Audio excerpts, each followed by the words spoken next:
It's another edition of KFC Radio on the Barstool Sports Network. And it was a weekend of greatness, John. Weekend of nostalgia. The all-time greats were on display. And I'm not talking about Michael Jordan. MJ in a distant second. I didn't think anybody could steal the shine from MJ and The Last Dance. People have been asking for this documentary. The internet bullied ESPN into releasing it. It was our saving grace, and it pales in comparison. It's a candle in the sun to what I truly believe is the greatest comeback we've ever witnessed, including Michael Jordan, including the Brett Favres, and Well, we have to be careful here. We don't know. Well, like comebacks usually aren't great. Comebacks very rarely. Like you said, even better. In the beginning, they are.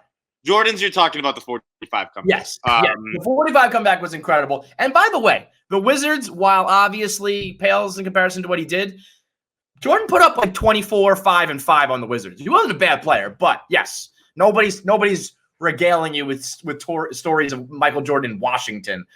But we'll talk about that in a minute. But for those who don't know, Heather Brooke, who is, in my opinion, the greatest porn star of all time, from the greatest generation.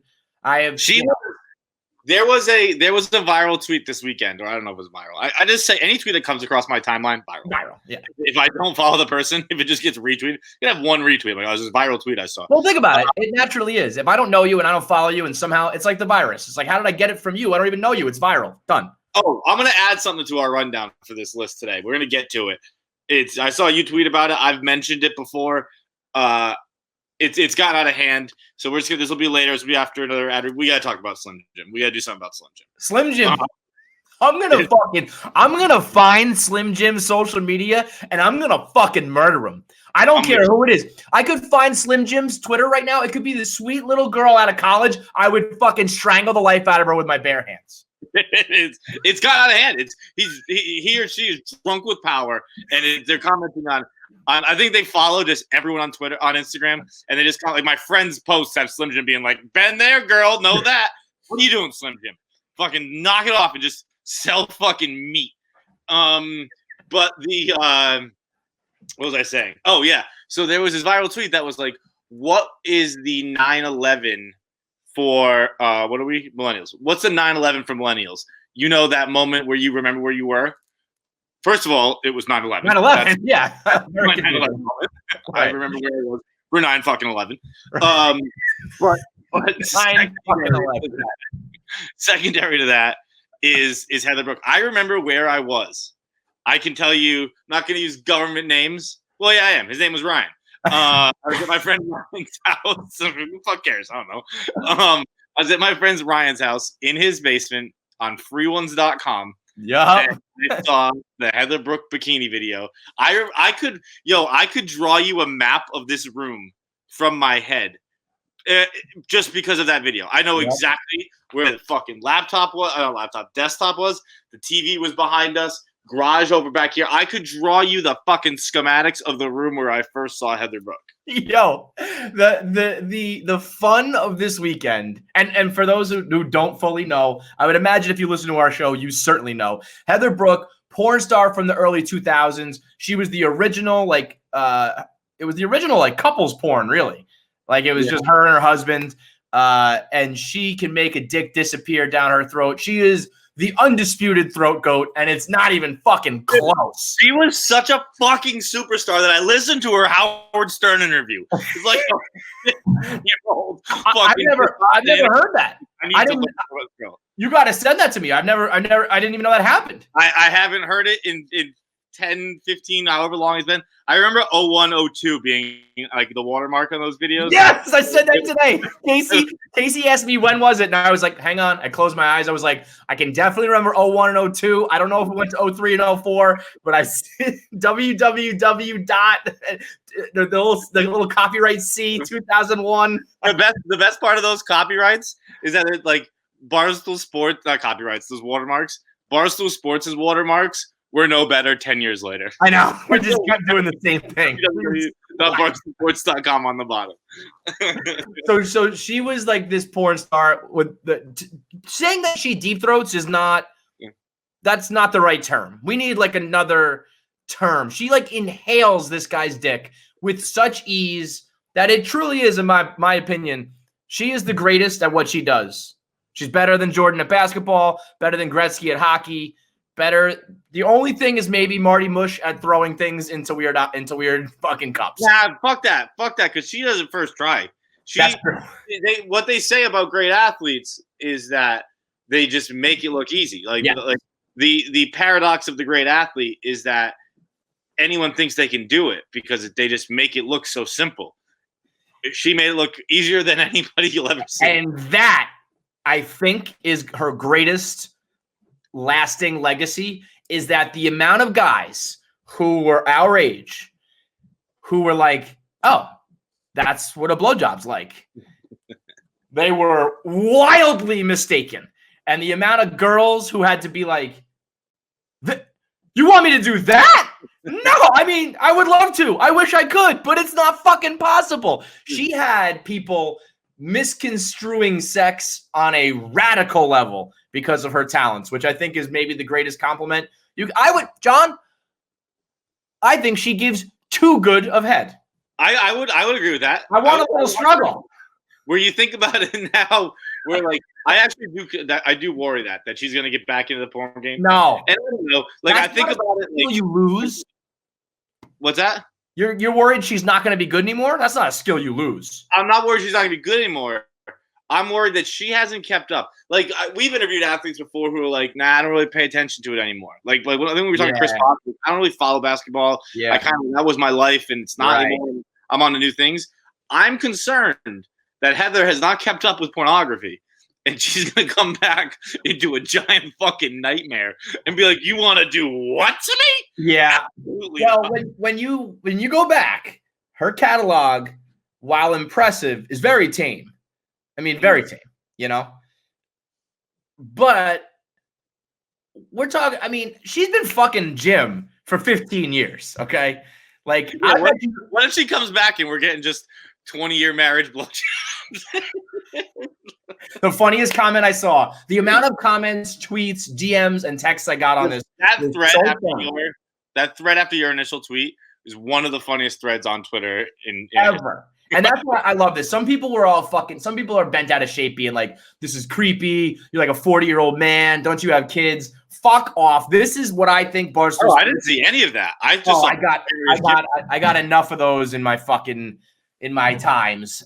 Anytime we're talking about porn or any of that shit, that's where I think we are like, no one else is going to talk about this, you know, and everybody knows about it. Like, so we got to do this. And that's why I think if we can land this interview, I think it'll be like, although I didn't know she did it with Howard, I was thinking that we were going to get like the only time she's ever done it. But even still, if the only last person she talked to was Howard, I think, you know, we're still in rare air.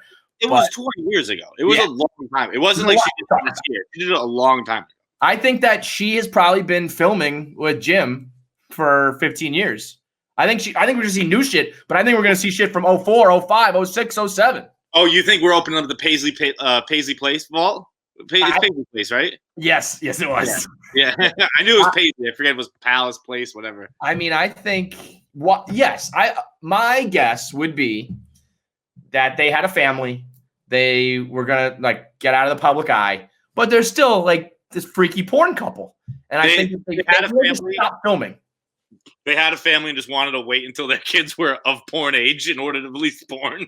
Well, here's the thing. If you have kids, I bet you they were like, all right, we got to stop. Our kids are like, again, totally speculating. I don't even know if they have kids. But if their kids are like 6, you're going to like first grade for the first time, and it's like, okay, we got to stop. And then for the next 15 years, everybody still knows that you're fucking Heather Brooke because you're Heather Brooke. Eventually, you're probably like, fuck it, kids. Let's just make a bunch of money. You know what I mean? Like, they're off in college, cat's out of the bag. That actually does make sense if it was like now they're past. Again, if these kids exist, these fucking kids we just invented, children, 5 minutes ago, they're past like the age where it can mess you up. Right. Like you can be teased now, Like, yeah, as an 18-year-old, you can be teased, but if you weren't raised on the teasing, then it's like your mind is pretty much set. You know, right. You're a fully formed human being. I mean, don't get me wrong; they're probably fucked up already, but this is not going to fuck them up anymore. I mean, what would you do if your mother was Heather Brock? Next question. And I do have to. We're going to have to right off the bat discuss this Heather Harmon nonsense. Just give it up. No, go to the DMV, change your fucking name. And by the way, I hope Brooke's in the mix. You think she's bringing her friends back?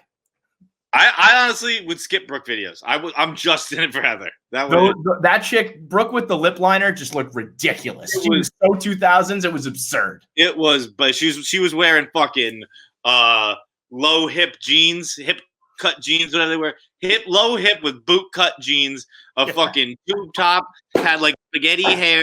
That shit, get her the fuck out of here. I don't need that kind of nostalgia. I need Heather, but I do need Jim. I need that long, skinny dick back in my life. And the funniest comment I saw on this, out of all the threads, was someone that said, I hope that Jim looked back and realized how dehydrated he was. And that's a deep cut. You got to know what he's talking about, because that was Jim's one fatal flaw, is that there was never a big finale. There was never a big payoff. Did you see, by the way, her Twitter account? You're the only person she follows. I mean, so Asa texted me and was like something about her Twitter account, and I was like, well, when I emailed her, she said she's just getting into social media. She's like, yeah, I know. She emailed it, sent it to me, and I just clicked on it, and you're the only person she follows. And then Asa was like, are you catfishing me? And I was like, am I getting catfished?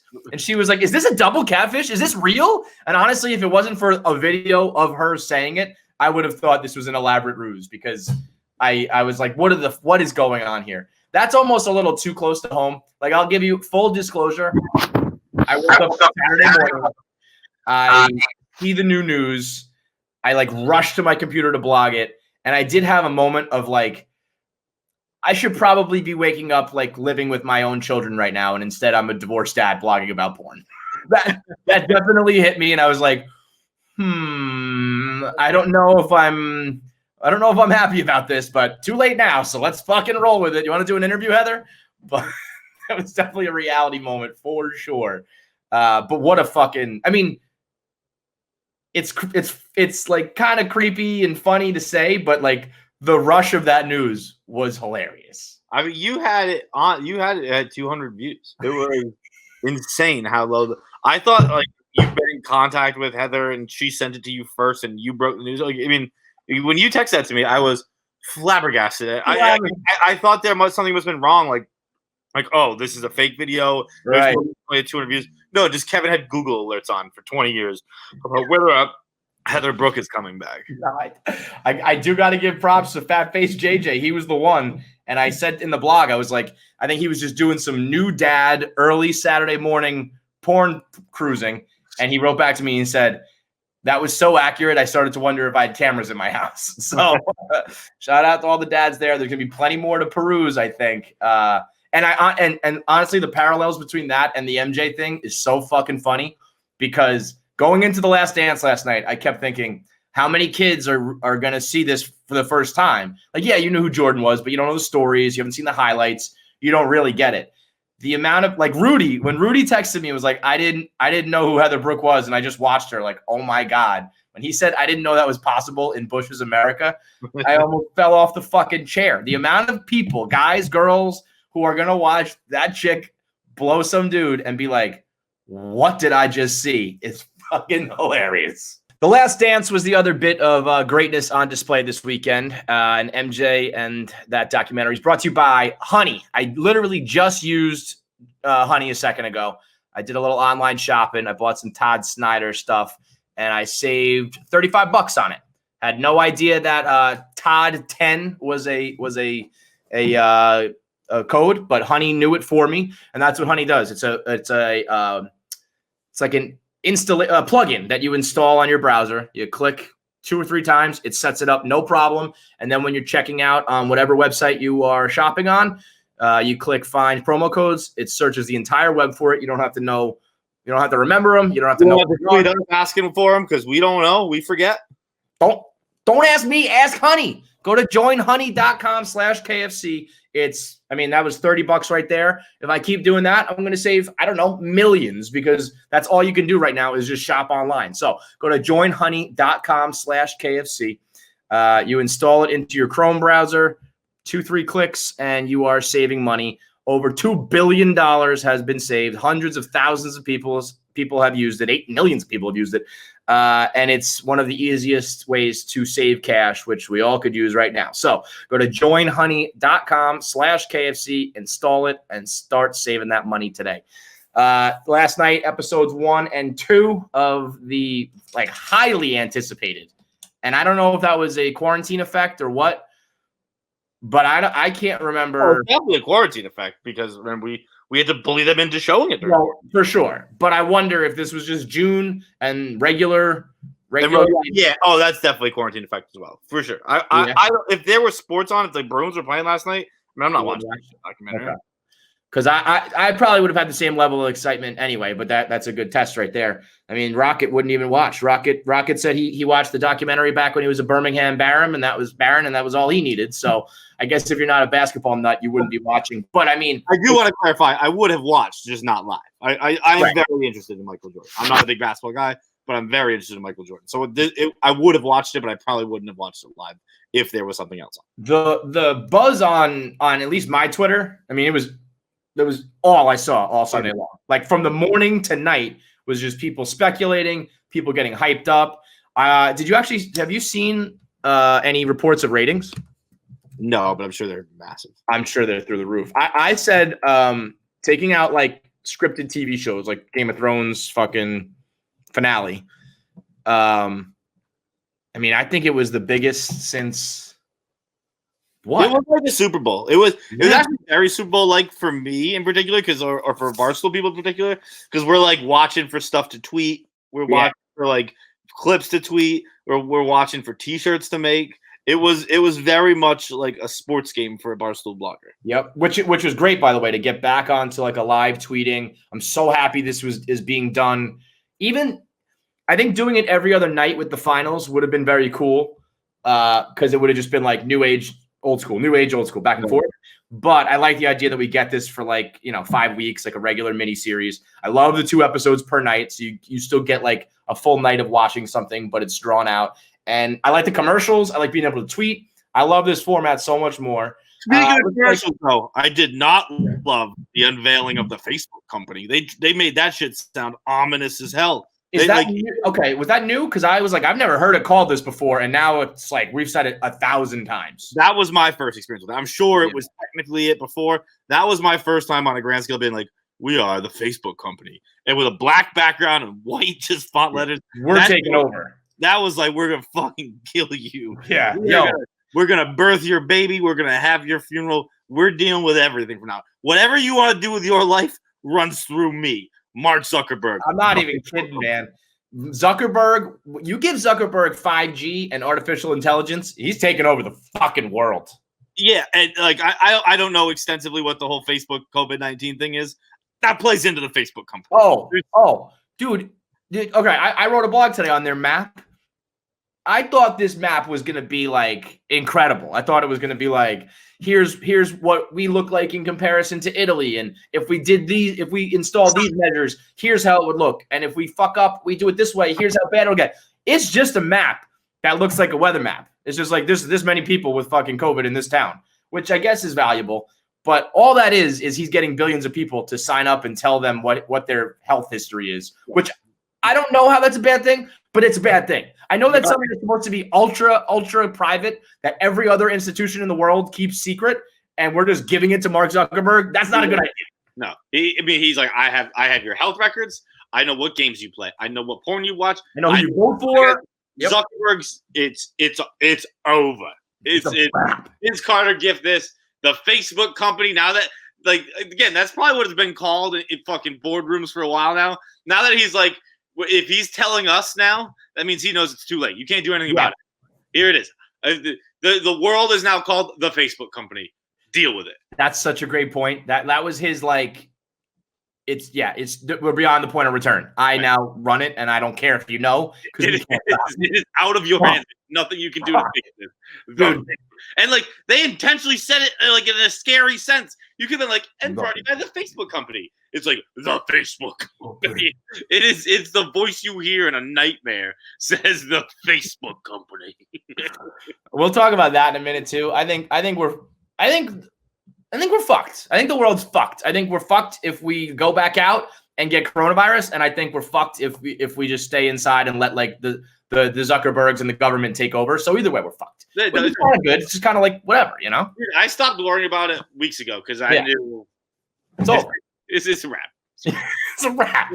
But at least we've got this MJ documentary, which did a 12.6 in Chicago. So that means almost 13% of all. That seems low to me, to be honest. In Chicago, I thought it would be like a fucking 60 or something. Yeah. What were you watching in Chicago? If you're in Chicago, if you're a Bulls fan, what were you watching last night? What were the other 80% of people watching? 85%. That's crazy. So that means so let me see. That means nationally, yeah, I mean, I don't even see it nationally, but I'll be honest, that was a to put it in perspective, the 8-8 Bears averaged a 26 in Chicago. So sports still reigns super. I mean, this is sports though. I can't believe that, like, if you're a sports fan, if you were 26% of people were watching the Bears and there's nothing else on, I can't believe they weren't watching MJ. But I guess that just goes to show that sports is, and I guess there are still people out there who don't have cable. A lot of people said that to me. They were like, well, you got to take into effect that it's cable. It's like, who doesn't have ESPN right now? And I feel like even people who don't have cable have ESPN Plus now or YouTube TV. Like both those things have ESPN as far as I know. I guess, but if you can't watch ESPN on some sort of way, like go outside, get coronavirus, and die because this world has passed you by. What I loved about the first episode. I thought was very. I mean, it's the first episode of 10. It was setting the scene. I didn't think there was like. I personally, if I was the producer or whatever, I think I would have come in a little hot. Like I think I would have had a totally untold story or whatever. But whatever, it set the scene, and I think overall both episodes did a good job of telling a lot of things that like were either not known, forgotten, or not known to the full extent. Like I knew that Scottie Pippen had a bad contract. I remember that like from my own memories, but I didn't know it was like screaming at him on the bus and everybody clowning him. I knew that there was trouble in paradise. I didn't know it was like we all hate this guy and we've hated him for. I mean, think about how much like it's been what a couple years of Patriots like dissension rumors. Yeah, the Bulls did it for like a whole dynasty. The whole time it was like, fuck this guy. Dude, that was the craziest thing to me. There was so much. I don't remember Michael Jordan really. I wasn't a huge basketball fan, and I was 9. So it was like not at the time of this season. Right. So it wasn't. Maybe I was 8, whatever I was. Right. But like it wasn't my focal point. I liked Michael Jordan. I knew who he was, of course. Yeah. And you know the dunks. You know the commercials. You don't know like the ins and outs though. Yeah. I didn't know Scottie Pippen had a bad contract. I did not know who Jerry Krause was. I did not know he was so despised. Everything about it. I thought the first episode was better. I thought the first episode. Holy shit to me. But the stunning part of it to me was just watching Michael Jordan run the team from a podium. Yeah. That shit was he wasn't saying vague things that, you know, sports radio would decipher the next morning. Michael Jordan was like, this is my team. This is my championship. I have the right to defend it. I will not play for anyone but coach. Like that never happened. It was great. It was great that everyone was like, yeah, I mean, this makes total sense. Like, you are the bread, dude. You are that fucking guy, so it should be your team. That was insane. Imagine if the Patriots won the Super Bowl this year. Like, you can't lose Brady. You can't let Brady go because if they did, they won last year, right? Yeah. So, yeah, it would have been – you can't go back-to-back Super Bowls. The Patriots won the Super Bowl this year? Not this past year, the year before. Okay, all right. I was like, no, they didn't, John. But if they had won this year, you can't – like, Brady can't leave. You can't – It's you have – what are you talking about rebuilding a team? You won back-to-back champions and you have the GOAT. What are you talking about? And he wanted to stay. If like in this situation, Brady was the one who wanted to leave, it's like, all right, we got to move on. Jordan was like, here's what I want. Here's where I want to be. and fat fucking toad Jerry Krause was like, no, I don't want to do that. Like, how did he not? He's so lucky that he was in the era he was in, because it's true. Dead. I know, that's what I said last night. Like, if he was still alive, he would be hanging from a fucking closet this morning if he could find a rope strong enough for that fat fucking no neck of his. Jerry Krause could hang. Like fucking Frank Reynolds, like, don't try and stop me. I mean, that was as bad as it gets. That was. I said that documentary went worse for him than the Jinx went for Robert Durst, and the Jinx put Robert Durst in jail for life. I would rather be him than Jerry Krause after that one, because he was so hated that, like, usually when someone's dead, you at least preface something with, like, not to speak ill of the dead, or like you're like, it wasn't bad, in retrospect, whatever. And I'm not saying you have to do that, but like that's just how you do. Yeah. And everyone was still like, fuck that guy. I fucking hated him. I'm glad he's dead. I hope his family's watching this. I hope his wife's dead too. like it was just they despised that man. Yeah. I mean, he was the inspiration for the Monstars, right? Was that true? I know people were comparing it to him. I didn't know if it was like the main thing. Yeah. I don't know if it's been said, but like once I saw who Jerry Krause was, I was like, oh yeah, that's the dude from Space Jam who was a fucking scumbag. The amount of jokes that were just constantly going his way. But what's funny is he was a fucking awesome GM. Awesome. And I know everyone wants to cry for Scottie Pippen. Like, Scottie Pippen signed that contract. Scottie Pippen was poor as fuck. Scottie Pippen saw a $20 million deal, took it because he said, like, him and his family needed it. And I'm sure his agent didn't want him to do it. I'm sure after the fact, he was like, oh, fuck, what have I done? But those are the breaks. Like, Anthony Rizzo signed that contract with the Cubs. That wasn't a good idea. Sometimes that happens. And everybody pointing out Jordan saying that Scottie was selfish. Like, I mean, that quote, I'm not fucking up my summer. It's an all-timer. It's one of the greatest quotes of sports history. It's one of the greatest quotes in human history, in mail time history. I love everything about it. But Jordan, from his point of view, is right to be like, well, I mean, you fucked up our season now, dude. Like, that sucks. So, but Scottie Pippen's right. Look, it's on a much smaller scale, but I think of it like I get sick on a weekend. I'm taking the Monday. Yeah. I earned. So it's like someone fucking someone's paying for this sickness, and it's the company's dime who's going to do it. Okay, yeah. I lost my Saturday and Sunday. I'm taking a Monday and Tuesday then. Okay, it's the same fucking thing, and it's like, who hasn't done that? We've been like, look, I'm gonna have a good time. There was an injury that's supposed to fuck up my summer, and it's just not happening. I'm gonna take my summer, and then you're gonna do up your Monday. Yeah. and you get what you pay for. If he was better compensated, maybe he would have gone above and beyond. I totally understand Scottie's point of view, but I also understand Michael's point of view, being like, well, now we're fucking losing to start the season, and this is especially when it's like, this is our last ride. This is it. To be like, all right, well, I'll join you in like fucking January, February. It's like, wow, that's not gonna work, dude. And also, I don't think people realize, when you look at Michael's contract, very similar. Michael was like 1 million, 2 million, 2.5, 3, 3.5, 30. So, he kind of did the same thing where it was like, you'll get your big payday when the time comes, which is eventually what happened to Scottie Pippen. It's just that he did it with the Blazers and the Rockets. The Bulls probably got more bang for their buck than any player, any contract ever, all things considered. But, well, I mean, like, you could do that. You could do that shit with any contract. It feels like Steph wasn't Steph for a while like the 6th highest paid player in the Warriors? When you like come on the scene, it happens all the time in baseball. I mean, guys, Pete Alonso hit 53 home runs. He's making $500,000. It's just like, that's how it goes. But I think the problem was that, like, that was, I think, very similar to Scottie's, where it was like Steph got hurt and was like, had uncertainty and was like, I might as well take the deal. And that's why I think Steph just got his big contract last year. Yeah. Motherfucker was 2-time final or 2-time MVP, 3 finals, 3 championships, and like finally he gets paid. Greatest year of NBA history. And he was making like I don't think he was making starter NBA money anymore.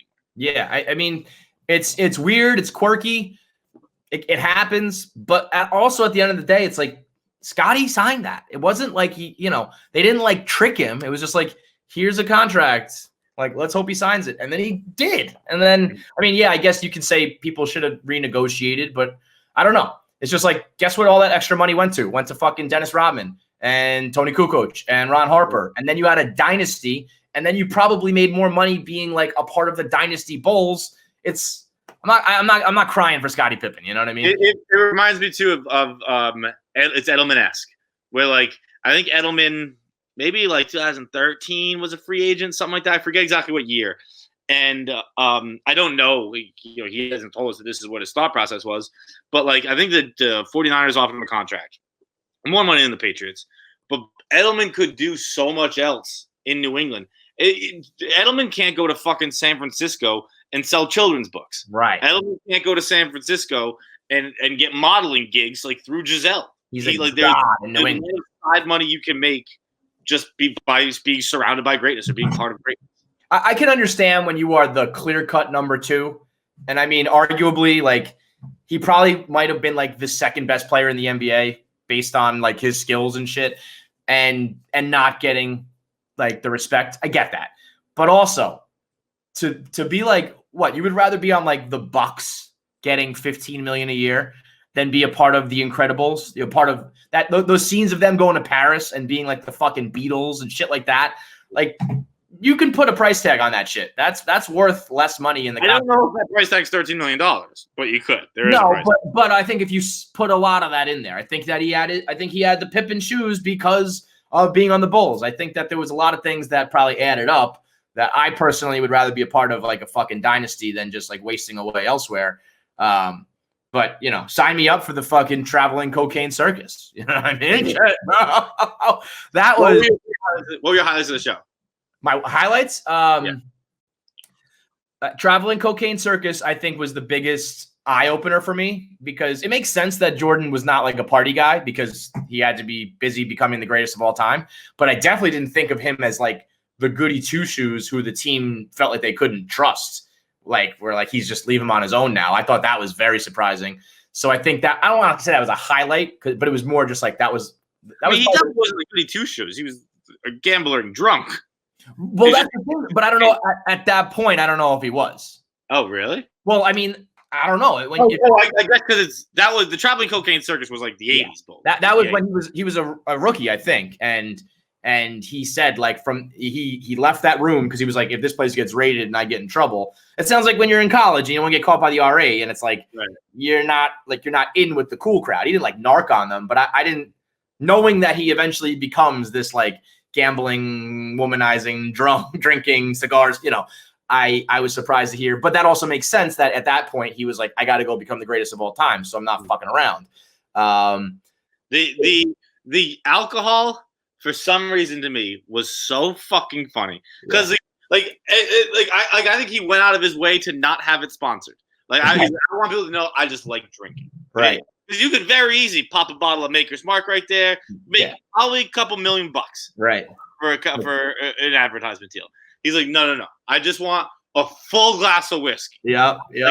Like he was watching a producer pour, and he's like, heavier, no, heavier. I don't think I've ever seen a pour like that of whiskey. I mean, it was like a glass of whiskey. Yeah, I was drinking a glass of wine, watching it. I gave the wine to my brother. I was like, I'm in a whiskey. I gotta be like Mike. Well, I don't think he really was like overly eager to do the documentary. Did you hear he finally agreed to do this when LeBron won his Cleveland title? Yeah. Like, all right, we got to remind the people who not just when he won it, on parade day. Right. We saw the adulation. Yeah. And it was like, oh, wait a minute. No. Yeah. So I think it was like, all right, I gotta do this. Like, we're gonna go through like some shit I don't want to go through. Fill it up. Let's go. You can see it's also funny too because of the continuity. He's drinking it. Oh yeah. It is being drank while he sits there. It goes down. It pops back up, depending on where they were. It is not just a decoration. Michael Jordan is drinking scotch or whiskey. I couldn't really tell. I think it's whiskey. I think it's bourbon. Whatever. I don't know if that's the reason. I mean, maybe it's the late life drinking, cigars, gambling. The red eyes are fucking weird. It's fucking weird, man. I mean, he looks like he just stepped out of a fucking cigar room, like passing blunt cipher hot box in the car. He looks ridiculous with those eyes. It's crazy. I don't know. Has anybody ever really like? I know people notice it, but I don't. Is there a fucking explanation why he looks like that? What's going on? I would think the Jerry Krause stuff was good. This guy, MJ parking his car might have been the most important. Aside from I'm not gonna fuck my summer up. I mean, Michael didn't. I don't know if he parked his car. I think he just rolled out of it. Just go. Yeah. Someone take care of this. It's like, you know what I liked? And Dave disagreed with me on this. I totally, I don't know why. The fact that he was playing golf with Danny Ainge in the middle of a playoff series, was on load management when he broke his foot, and the Bulls were tanking for a draft pick. Like all that shit that people say today, like, oh, the old NBA would never do that. They were doing all that. Yep. So fuck off. And Dave's point was that the Lakers, the Celtics and the Bulls weren't true rivals, so they can play golf. Like, yeah, they weren't like blood rivals, but if anybody was playing golf right now in the middle of a playoff series, it would be like, oh, not my old NBA. And it's like, yeah, all your old NBA, dude. They were all doing that shit. 1,000%. Yeah, I was stunned when I saw that. And great, shut the fuck up. Everybody's been forever. Michael was like, oh, I was trying to like get in Danny. Sure, maybe you were, but like you're playing golf with a guy. Yeah, but he was probably like, while I'm here, maybe I can do that. But yeah, we're gonna play some golf. We're gonna hang out, like whatever. Yeah. So I like that. And then yeah, the Jerry Krause shit was just like, you know what I didn't like about it, and I thought this was similar to the Aaron Hernandez doc. I don't know if I like the bouncing around. Like, I guess if it's called The Last Dance and it's focusing on the very end of it, and then you go back to tell the story, but they did the same thing where they show the timeline, and it just they you know, I could keep up with it, but it just felt like a little bit convoluted to do it that way. But I think it's the same way. The Hernandez one bothered me because I knew the timeline, and I was like, I don't fucking like. Yeah, you're jumbling up. This one I don't know, so I appreciate it. Right, and there's a lot to cover and a lot to get into. So how about this? The article I read said that Isaiah Thomas comes out of this documentary looking the worst, which like Jerry Krause has set the bar really, really fucking high. So Isaiah and the Pistons must be like, and that's also got to be, you know, if you're doing a doc and Michael Jordan has to greenlight it, he probably is also like, and when we talk about the Pistons, we're going to make them look like little bitches. Okay. Yeah, let's do that. You know, like there's probably going to be some skewing there, but off to a very hot start. And I'm wondering, it's still too early to tell, but do you think that like the LeBron and Kobe stands of the world will use this? Like, will be like, oh shit, you think that it's capable for anyone to be like, oh wow, I was wrong? No shot, right? No, I live in the world. I know people will just dig their heels in, like you just mentioned, between the golf and the broken ankle and the tanking. People will use that to say MJ did what LeBron did and what people hate LeBron for doing. Right. And like, I mean, stuff is fair too. Like LeBron make his super team, but MJ was on a super team. Yeah. It just came together differently. Like, yeah, right. Scottie Pippen took a stupid contract. It allowed them to get other superstars. It wasn't the same as the decision, but that's how these things fucking happen. Right. The only thing I think is interesting is there was a couple athletes on Twitter last night being like, oh shit, like I didn't know this, or some people saying like I didn't know Jordan could jump like that. Like, what? I mean, there's a lot of shit for you to see then if you didn't know that Jordan could jump. He has a multi-billion-dollar sneaker line called Air Jordan. Air Jordan, dude could fucking fly. Yeah. So I think as it goes on, people are gonna be like, oh, this is kind of undeniable. But I think the big picture thing I think you could take away from episodes 1 and 2 was that Scottie Pippen is probably the greatest sidekick, the greatest two-man ever in sports. You could make that argument. So today for KFC Radio Top 5 Tuesdays, we're going to be doing the best sidekicks ever. It's brought to you by New Amsterdam and Pink Whitney. Pop this open, take a poll right now. See, I like how we record later on quarantine. You're always drinking during it. I know. I'm liking this lifestyle, and this is the difference, though. Like a man, I'm like, I'm going to have my pink cocktail now. You know, Jordan can have his whiskey. I'm going to have my pink cocctail. It's a delicious pink cocktail. It really is. Mine's over there. I got to go exercise. Shout out Corey G. But we got till tonight. I'm not going to promote it because it's just going to be on tomorrow. But we're doing Shutter Island tonight with Marty. I'm very excited about that. Oh, Oh boy, Martin is special right now. Marty in quarantine. We're taking Marty to a whole new level that I didn't even know existed in quarantine. But anyway, the New Amsterdam Pink Whitney. It's been the official drink of Friday Night Pints, of social distancing. Now KFC Radio. I mean, obviously, no one's ever gonna. It's always gonna be a Spit and Chicklets product, but I feel like they are showing just as much support to us. So I ask that all the KFC Radio fans show it right back. Get yourself some New Amsterdam. Get yourself some Pink Whitney. Get the nib. Our girl Alyssa had those nips are awesome. Any way you can get it, drink it. What are you saying? I would say I go outside once a week. It's still a liquor store. Always make sure I pick up a bottle of pink. So grab that. And if you're not into the flavored stuff, you want just regular vodka, New Amsterdam is some of the most affordable, smoothest on the market.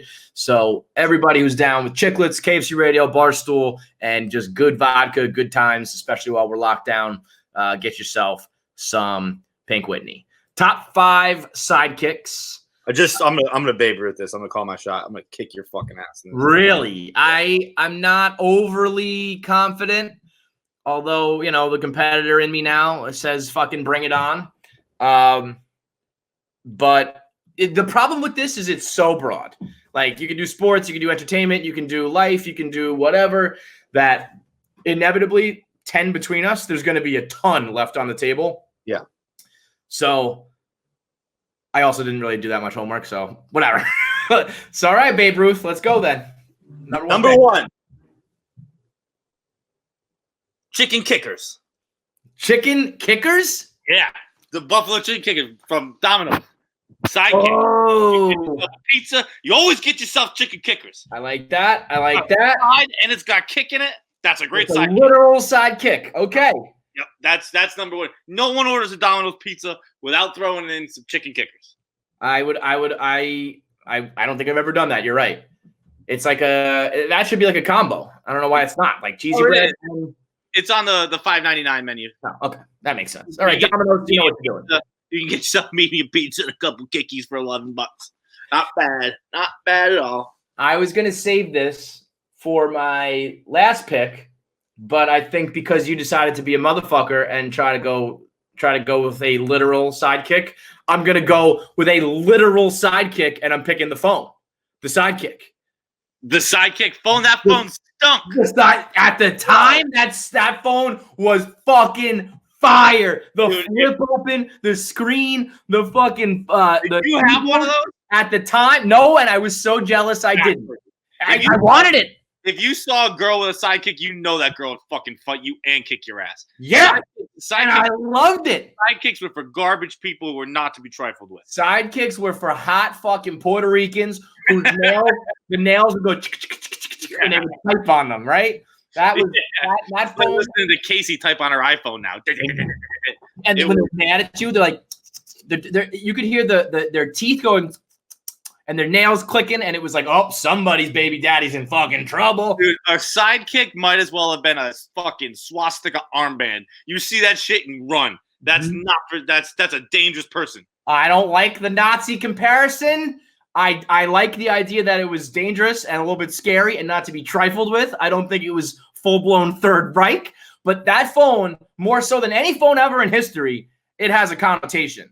That phone sends a message. It's like when you go out and you order your drink, what you drink sends a message about you. Right. Having the sidekick sent a message about you, and it was, get the fuck away from me or I might hurt you. Yes. Like you know, the Nextel was like the Guineas and the Guidos, and like the Nokia was like the fucking like the that was like you're from like England if you have a Nokia. And then like the sidekick was like, oh, that's a bad bitch. She probably has a razor blade under her tongue and a nameplate necklace and all that shit.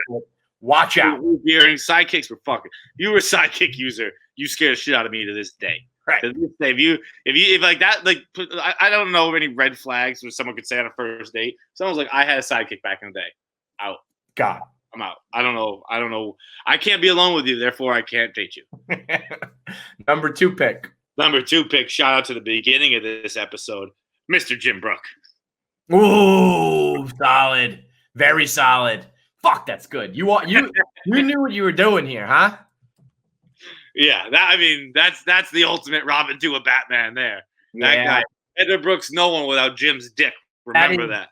That is because it was such a long dick It was skinny, but it was long, and it was like I mean, I know that dick. I could pick that dick out of a lineup. I know that dick better than I know my own dick. You could show me a mishmash of 10 dicks, and I would pick out Jim Brooks' dick before I pick out my dick. That dick, unbelievable. Fuck. All right. All right. I gotta dig deep here. Then I gotta come up with something. I mean, I have. There's some choices here, but all right. I'll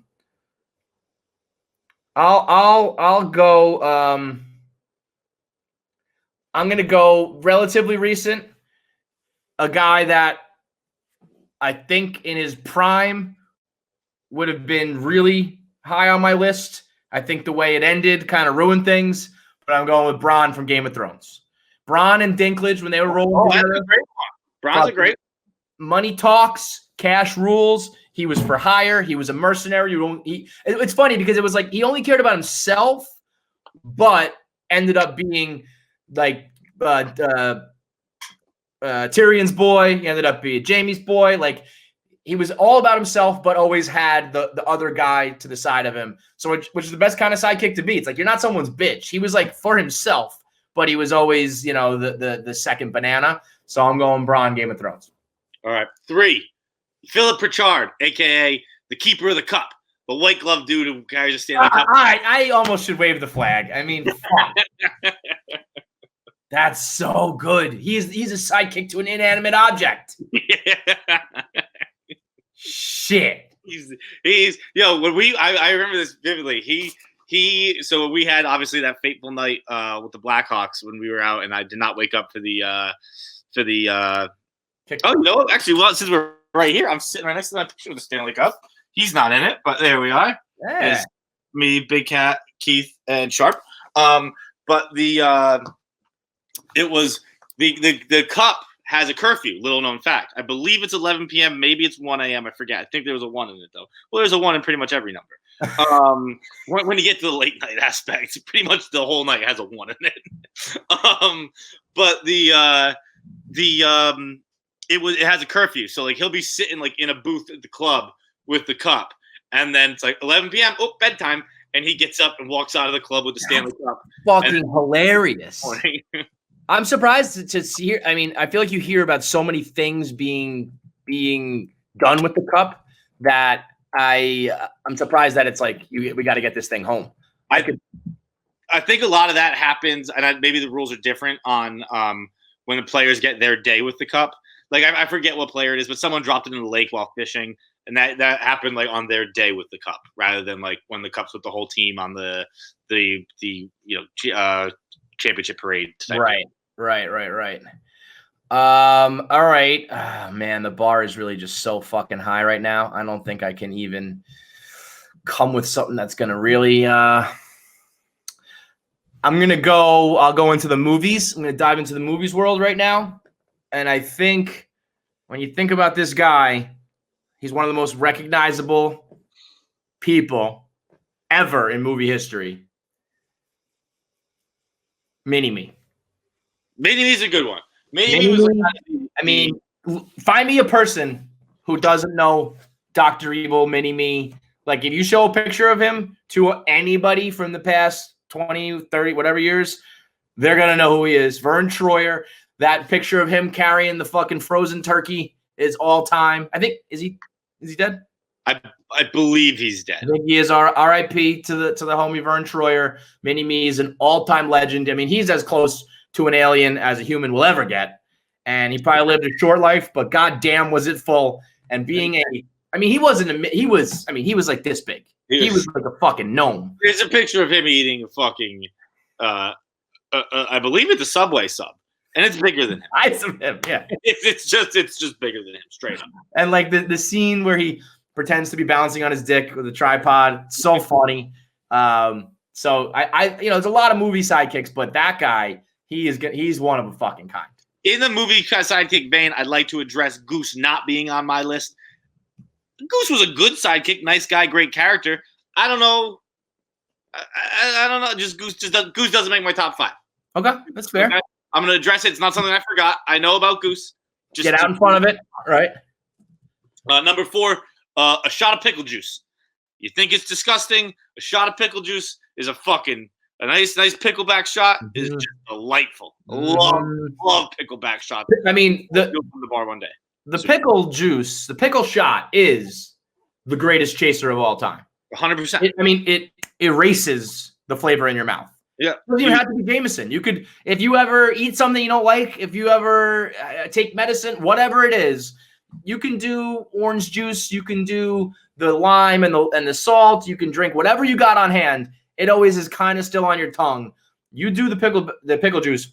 You taste pickle juice and nothing else. That's it. If you want to break it down, really, what a sidekick is, a shot of pickle juice probably deserves to be number one.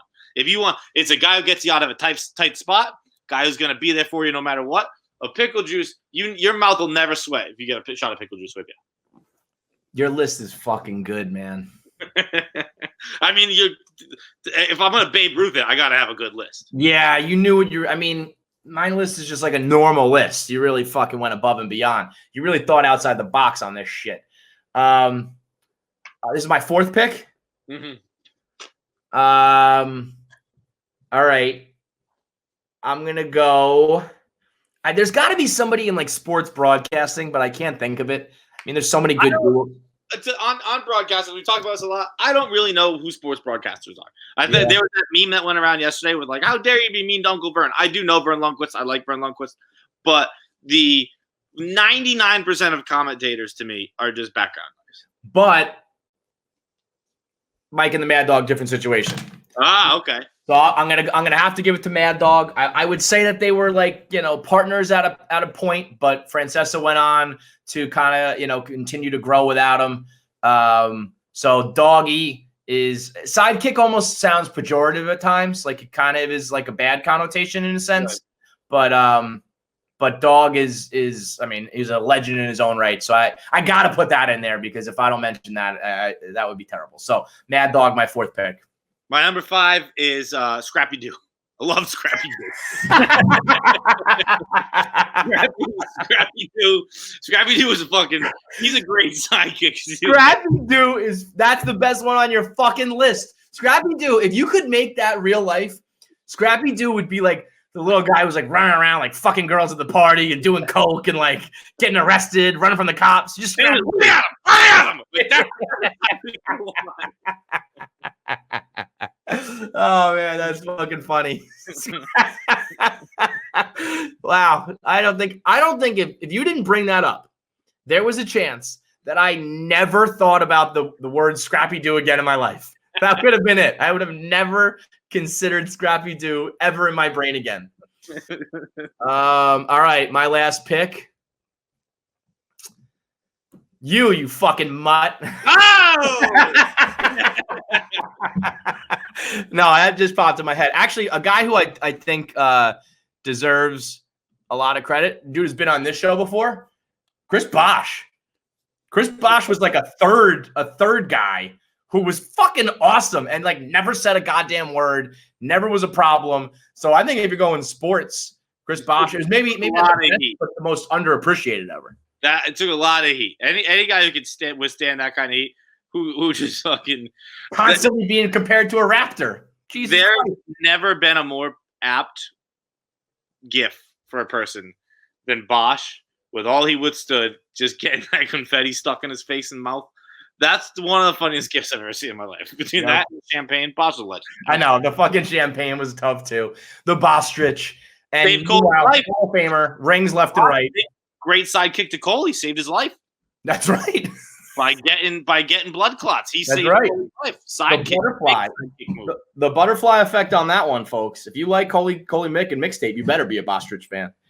All right, so that's our top 5 Tuesdays. Let us know what you want next week, and we'll keep rolling out the lists every single week, especially while we're here trapped down in quarantine because there's nothing to do but think about, all your favorite movies, all your favorite old school shit, because we are locked down for the foreseeable future. We do have to talk about the people who are – I knew this was going to happen.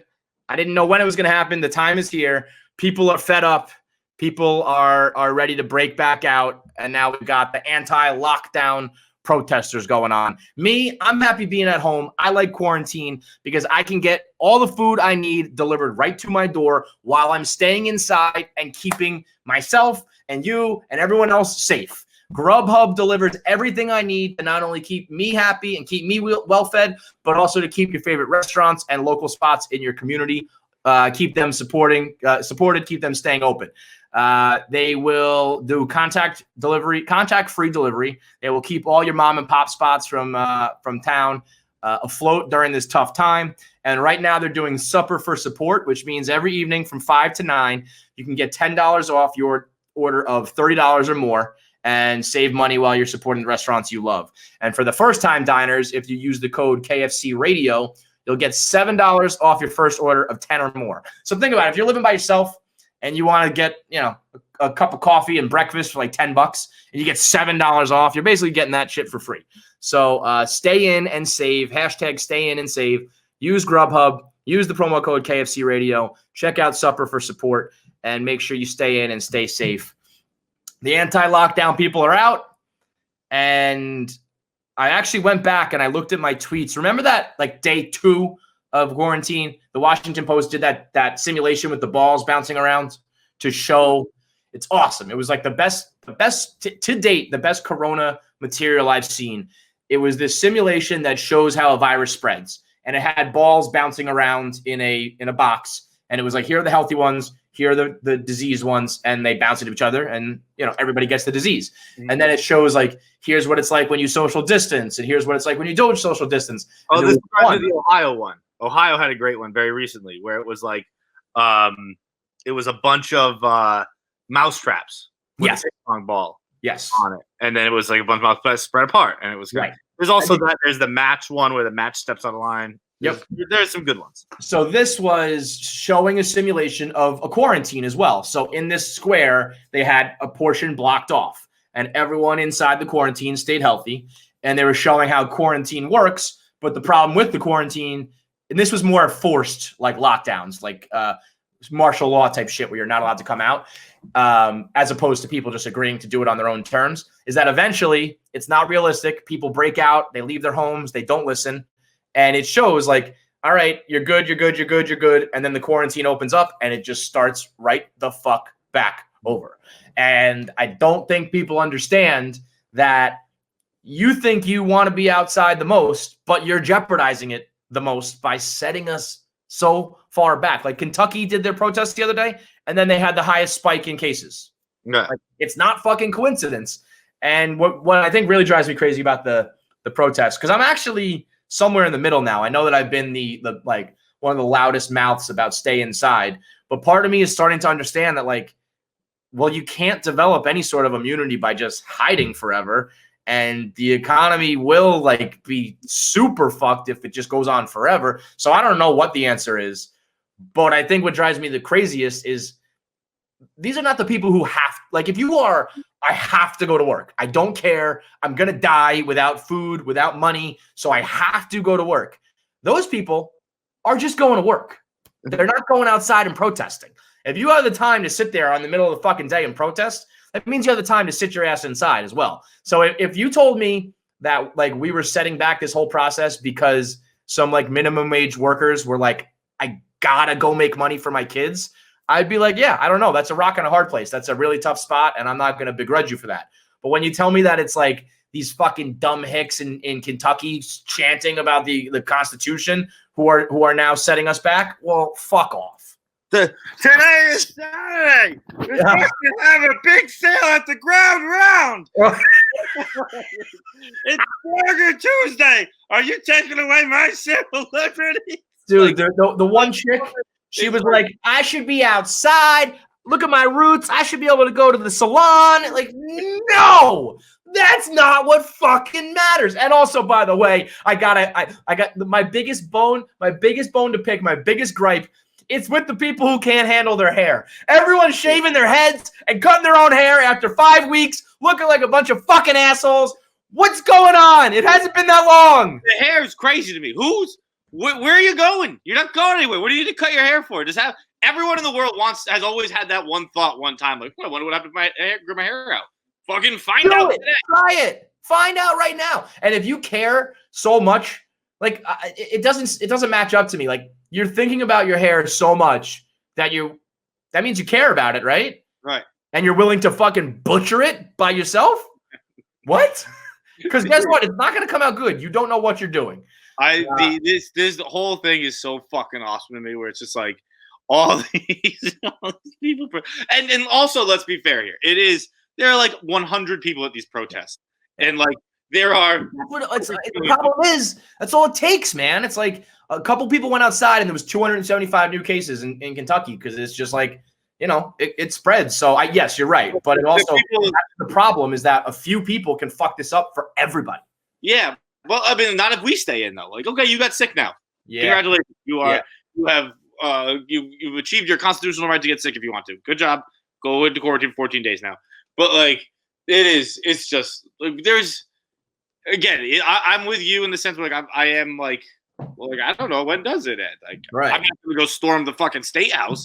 But I see both sides of it. I'm going to be a little pussy and just sit my ass right on the fence. But like, the guys out there like, it's almost Flag Day. How am I supposed to get my American flag underpants if I can't go to the mall? Yeah. I mean, it's really putting on display the fucking morons. And I get that there's a difference too. Like we were talking on the rundown and Dave was like, what are these people protesting? There's no one on the other side. We're all miserable to be at home. And I think it's much more about like government power and shit like that. Like they're now telling you if you can go inside or not. I think that there's a concern of like, where does this stop? And when we resume, like what else can they tell us to do? All out of that shit, which I think kind of gets a little tinfoil hat, a little bit conspiracy, but also is kind of important to remember that like, the government wants power, and if they can take it, they probably will. So I think that's more what the protests are about, not just like that the rest of us are like, no, let's stay inside because it's awesome. Like, yeah, we all think it sucks, but it's more about can they tell you what to do and all that shit. You just have to have a good enough reason. It's all so fucking stupid and politicized like everything is. Like these people are, at these protests, as you'd imagine, Trump flags, pretty prevalent. Yeah. They're pretty out there. And like it's a guy who last week said he has absolute authority and his power is absolute. So like you're protesting government power while praising the king. The guy who just said he's king. Yeah. It doesn't make any fucking sense. And again, for not a good enough reason, just not good enough for me. If you are like working the docks and you're just like, well, I didn't have any food, so I needed money or I was going to die. I get it. For you to go to your beach in Florida, for you to go to your fucking barbecue, or you get your roots done, you dumb bitch. No, I don't fucking care about that. So stop. And again, usually I'm like, go ahead, do whatever you want. Go fucking kill yourself. But when it fucks with everybody else and their ability to get, like, I would be the most mad if I was a person who was out of work, because I'd be like, the sooner this fucking ends, which will hopefully, presumably happen if we all follow the rules. But I don't know. That's where I do think that it's like, I think the only thing would be a vaccine, right? Yeah. And that's like 18 months away, 12 months away, whatever. So like, well, I don't know. That's where it sounds a little unrealistic to me, but I certainly know that running back out there and just fucking protesting is not, protesting doesn't do shit, man. So fuck off. I disagree with that. I think protesting does a lot, but I just think this isn't very successful right now. I think it'll light a fire in people's asses, and maybe government finds out a way to get some people back. I think protesting does have an effect. I just disagree with this one. I wonder if it could. Yeah, there was a lot of protests like around the world that got shut down because of this. That like maybe there was if Occupy Wall Street was going on right now, what would have happened? Would they have just been like, all right, we're going inside? Or would they have just like kept protesting? They were already kind of doing something not illegal, but they were already like unrest. I wonder if they would have just powered through it. But I wonder if this can even gain enough steam where it's like we have to address it, or if it's just like, no, you guys are idiots. Hopefully they just kill themselves off. Just like, oh, they're dead. It also is funny, like killing themselves off. All these people look like the people who they all look like preppers. Like they all have like the masks and the guns and stuff. Yeah. It's like the kind of guy who like while he's giving you a tour of the house, be like, down here, this is in case the world goes to shit, there's an apocalypse. And it's like, we got enough food and water down here to last for 18 months. And then 1 month in, his wife's like, I need my fucking roots done. And he's like, that's not enough fucker. Yo, was pretty funny though. Like when you think about it, kind of what you just said about like who they represent and what they're arguing, like the same people telling, who are like anti-abortion are now like, you can't tell me what to do with my body and my time. Like if I want to go outside, I can. It's like, well, you kind of in a you can. It's not a government mandated lockdown. It's like, hey guys, help us out. There's no one like you're not allowed to go outside. Everyone can go outside. Yeah. There are businesses I guess that there are places where they're like shutting down gatherings and shit like that, right? So that's probably more what they're referring to is like their ability to like have their fucking, I don't know, barbecue or something. Yeah, your fucking your 2-year-old's birthday. You can't have 50, or I don't know. Maybe you fucking can. I don't. You just have it in your house. Well, all right. So how about this? People seem to be a very like lightning rod issue seems to be this fucking skate park with the goddamn sand. People are like up in arms about that. I think we can stop skateboarding for a little while, guys. I really don't think that's at the high list of priority here. Like, and then they just start, what's it called? Dirt biking in it. Like, did they really? Yeah. There's 2 guys, not like a bunch of people, but 2 dudes showed up and they're fucking using it as ramps and shit. And it's like, well, all right, then those guys can go kill themselves, or go get sick. But I can't believe that the amount of shit I saw about the skate park was like, again, I'm coming around and I'm starting to realize that like you can't this is not the best system, but it's not because of skateboarding. It's not because of your fucking skate park, you dumb assholes. You broke up a lot for me there, so I'm gonna just agree with what you said. Let's go into our voicemails, and then we got our guest Hank Azaria back on the show today, talking about the final season of Brockmire, his quarantine experience, and fucking TV shows that deserve more credit and more viewers that don't get it. So we'll get into that in a little bit. But first, our voicemails are brought to you by Roman. Roman's out here doing God's work, not only by helping with COVID, but helping out guys when it comes to getting their fuck on. If you're trying to fuck better, nowhere better to go than Roman, because they're the only people with an FDA approved product and system to actually make it happen. Everything else used to be, a trick or a wives' tale or, something mental. This is a physical, actual solution using medicine and science to make your dick last longer in bed. You open up the wipe, you swipe it on your dick, numbs you up just a little bit so that you can last. I mean, this is what I think about with Heather Brooke, like this new age shit. I don't know. Her and Jim have probably never fucked with Roman swipes. Maybe you're going to get extended videos from Heather Brooke because Jim's rocking the swipes. He would probably need 2 swipes to get up and down that long fucking skinny penis of his. But who knows? With the new age technology, we're all living in the future now when it comes to having sex. And Roman swipes are leading the way, clinically proven to help you last longer. Go to getroman.com/KFC to get your first month of swipes for just $5 when you choose a monthly plan. That's getroman, GETROMAN.com/KFC. $5 when you choose a monthly plan. So I was just watching Love is Blind, and I had this would you rather for the second. So the one chick is all about, she does baby voice when she's talking to the guy, and it's very much that whenever she talks to him, but however she's with the people, she is regular voice. So would you rather have that kind of girl who is always using like her high-pitched baby voice when she's talking to you, but like a normal voice when she's talking to like you and multiple people? Or would you rather have a girl who's 100% of the time monotoned? Like if you give a joke, it's very much just like very monotone, like a ha-ha, so you never know what she's really thinking.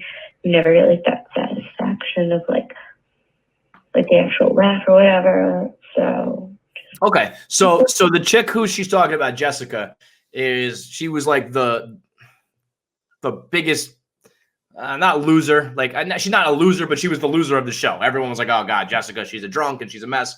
And she would do this thing. She'd be like, "Hi, B," and she would get all high pitched. Actually, she's the girl who I booked a cameo for Kelly Martin for. And doing the cameo, she had the epiphany. Her dog ran over and she was like, "Oh, how are you doing?" And she was like, "Oh, wait a minute. It's just my puppy voice. I'm just doing my doggy voice," which I think everybody has one of those. Like, yeah, I'm surprised I took an epiphany. Like, everyone knows that's your dog voice. She was just doing her dog voice with her man.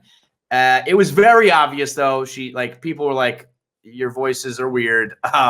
So would you rather that, or because that would be pretty embarrassing if that's in public and it's like schmoopy, that's not good. Or we're talking like Daria from MTV, like plain weird, monotone, no reaction, no laugh, no nothing. This is a no-brainer for me, Daria. Like, without question. I don't need you to laugh at my jokes. I don't need you. See, I need that. Well, because guess what? I can't hear you anyway because I'm laughing too goddamn hard at them. I am.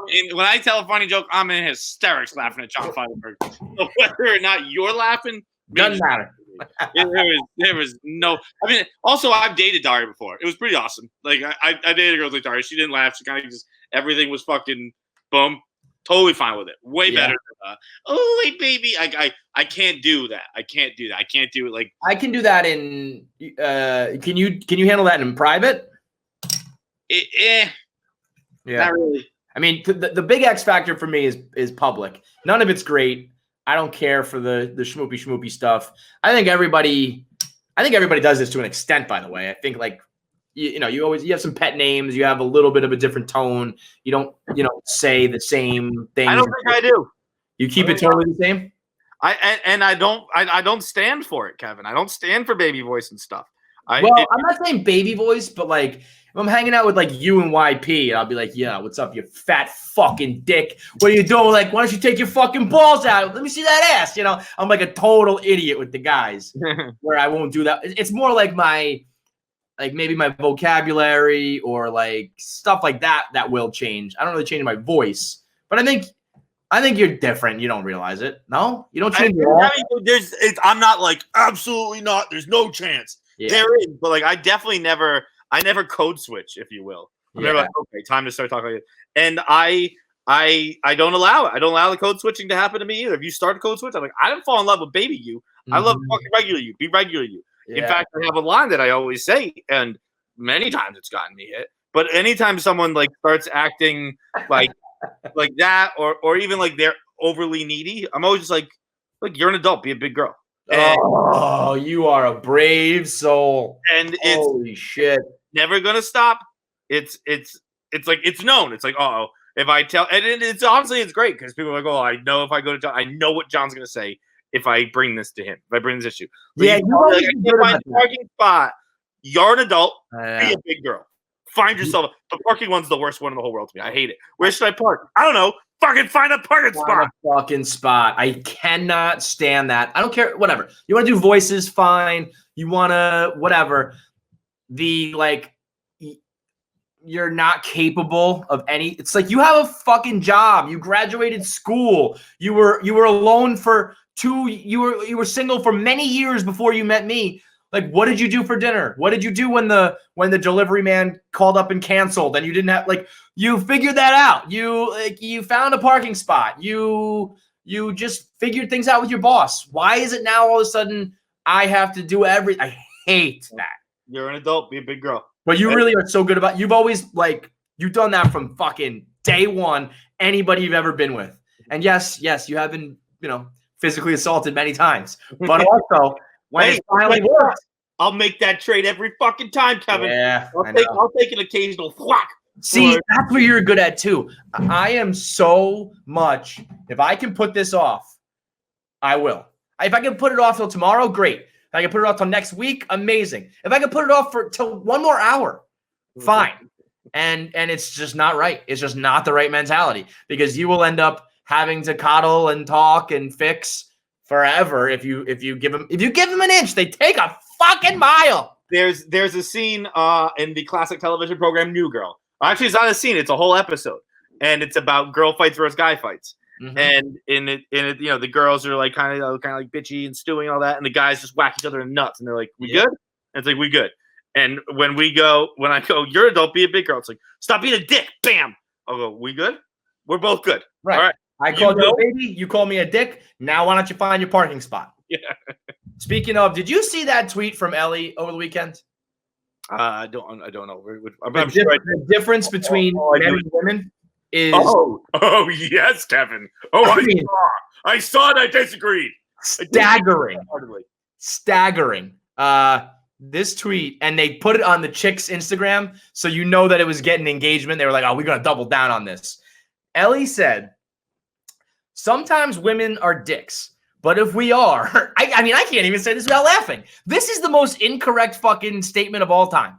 Sometimes women are dicks, but if we are, we're like, yep, sorry, was being a huge dick, my bad." Versus men who are like, moi, un dick? I would never. I have never. I am perfect. You're crazy. You fucking bitch. And they put it on the chick's account, and they said, where's the lie? The whole thing is the lie. That's the lie. The whole thing where women will admit to being dicks and we don't is quite literally the most incorrect assessment of the genders I've ever seen. Yeah. Ever. Yeah. It's I mean, I think I'm pretty good. I'm easy. Yeah, I fucked up. I that was wrong. I mean, I enjoy admitting fault and apologizing. That's fun for me. See, because it's like, well, you're special. Because it's like, oh fuck, when you like, I was wrong. Okay, my bad. I was wrong. Mm-hmm. Let's clear this up right away. I fucked up. That's on me. I get off on that. I'm like, hell yeah, because guess what? I found the key to the hidden temple, and inside the hidden temple is no more fighting. Yeah, right. But that's the thing, and that's where, like, that's what it's always rooted in. Guys will always eventually just not want to fight and be like, yeah, you're right. Like, that's always what what is going on? Who are these people who are enforcing that stereotype? Very, very historically, all men are like, all right, whatever. Yeah, you're right. I'm wrong. Let's just. Well, I think there's a difference between being like whatever and when doing that and being like, look, I fucked up. Yeah, that's true. And I think girls do it, but girls don't say they're fucked up. Girls say I was hungry. Yeah, that too. That add to the list to the previous conversation. You are a grown adult. You are not allowed to be a raging asshole to someone because you have not fed yourself. That is what literally children do. Babies, you're like, the baby won't stop crying. Oh, I got to feed it. You're an adult. I shouldn't have to do that for you. You want me to put a bottle in the microwave and plug your fucking mouth up? How about you just make sure you eat breakfast, lunch, and dinner and not be an asshole to me? I'm hangry. Sorry, I was hangry. It was like, pow. Oh, sorry. I haven't eaten since fucking noon. They'll cuddle up like, sorry, baby, I was hungry. Are you hungry? Although, to be totally fair, I do it. But I will in the process of it, I can feel myself starting to get it's coming, and you go eat. And I'll be like, hang on, I'm just like, that's. And also, what will you do? You'll take care of your own food. There, I'll be like, can't you order me some food? What if I wasn't here? Would you die? Would you actually die from starvation? That blew my mind to the point that I was like, am I just taking the bait? Is this like, are they laughing? Is this a joke that they're like, let's rile the men up and pretend that we actually admit when we're wrong? Because it's maybe the most incorrect statement I've ever seen.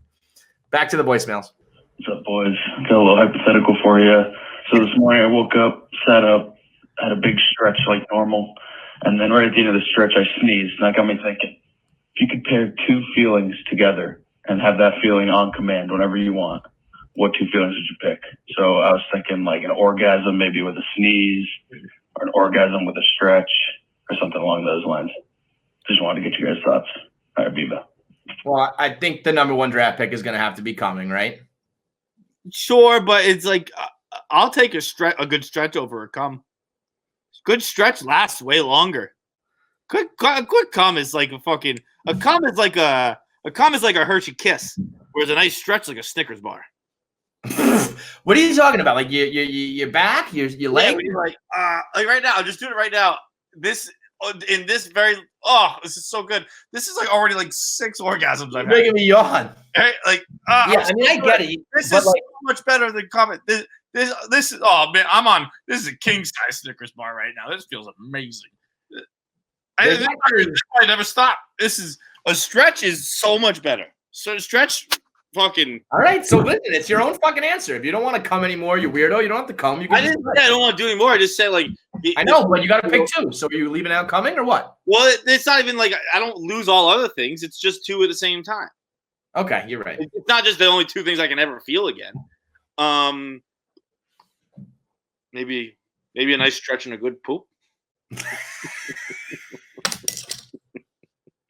You said this the other day on Twitter that you're turning into a senior citizen. Like, Yeah, I just want to stretch and have a good bowel movement before I go to bed anyway. But here's the deal. Yo, yesterday I fucking sat in the window for a while, ate raisins, and watched squirrels. I might be 90 years old. Of course, fucking taking a shit is on the list. But also, I've always said I'm not a good bowel mover. I'm a subpar bowel mover. I was like, I poop like twice a week. It's a rarity. When I get to have a good poop, it's not regular. My bowels irregular at best, Kevin. So you're going stretching and pooping, and I'm just gonna call up a funeral home and start planning your death because you are rapidly aging. You are the reverse Benjamin Button. You're getting older by the fucking millisecond. Just put this man in a box and bury him tomorrow. Raisins in a rocking chair, listening to vinyl records, watching squirrels, planning out when you're gonna shit, and stretching out your sore muscles. You're 100, dude. You're 100. Dude, and when I have a good poop, it's noted. Like I'm like, oh, that was good, like nice. Nice job, John. You're disgusting. We're back to the poop podcast. Absolute goddamn animal. I'm gonna go come because I'm not gonna overthink this. He's so gay coming. And I'm gonna match it with one of two things. Either Q-tips in the ears. Oh, great one. I love that. And then this one might be particular to me. Maybe you've seen it recently. Me cracking my neck and cracking my knuckles. If I can come and crack at the same time. There's an Instagram video out there, a Twitter video out there. It's a guy sitting on the toilet, getting head, cleaning his ears. And it's like, these are all the best feelings all at once. But I think I'm going to go, when you get the ears, when you get in there, so I'm coming in ears. I mean, sometimes it might come from my ears. So you can give me all the science you want that I'm just jamming wax into my head and it's eating my brain. Don't care. Feels do not care. Feels fucking great. And if you ever really get in there, can I change one? Can I change? I think I'm going to change the pooping. I'm taking pooping out. Okay. No, maybe I'm taking stretching out. Taking stretching out. Stretching's gone. Okay. It is the moment you realize you're drunk. Yeah. Dude, I do it. It doesn't happen all the time. It's particularly with red wine. I'll be like, I'll have a sip and I'll realize that's the one that tipped me over and I just giggle to myself. Yeah. It's like the cutest thing I do. It's Kevin, when I do it, I'm fucking adorable. I do that when I'm high.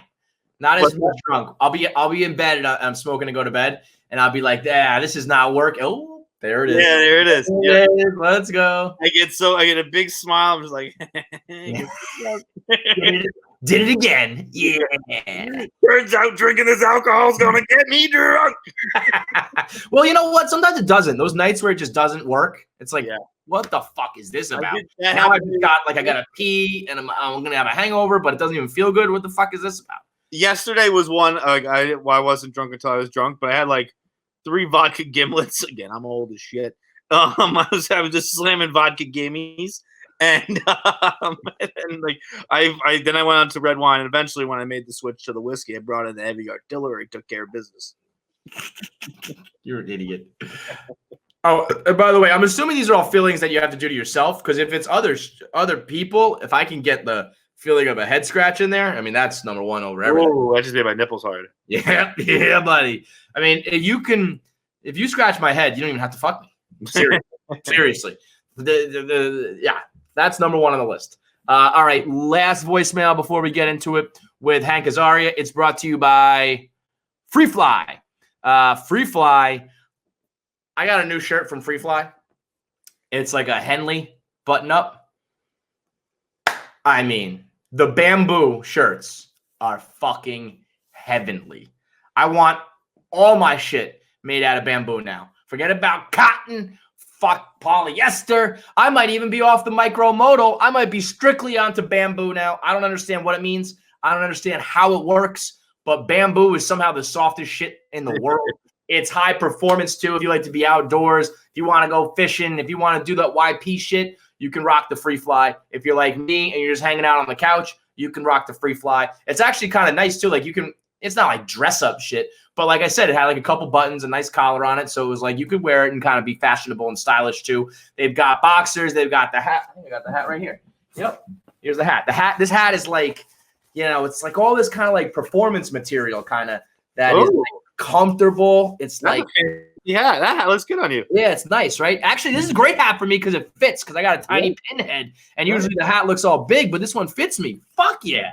I got myself a fresh new hat. So, what's the this is called the intercoastal snapback. So rock that as well.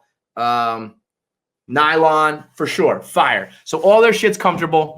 And if you are the outdoorsy type on the go, this is for you. But like I said, you can be like me in fights too. Just chill and rock out with it. So go to freeflyapparel.com/KFC. And you get 20% off your order. This has the shirts are those sun shirts. So it's got UPF sun protection. It's got wicking moisture, so you don't get sweat. You don't get sweaty and stinky. And like I said, it's all very comfortable. So go to freeflyapparel.com/KFC. Last voicemail, and then we'll talk to Hank. What do we got? Hey, KFC, fights, super producer BC. Got a would you rather.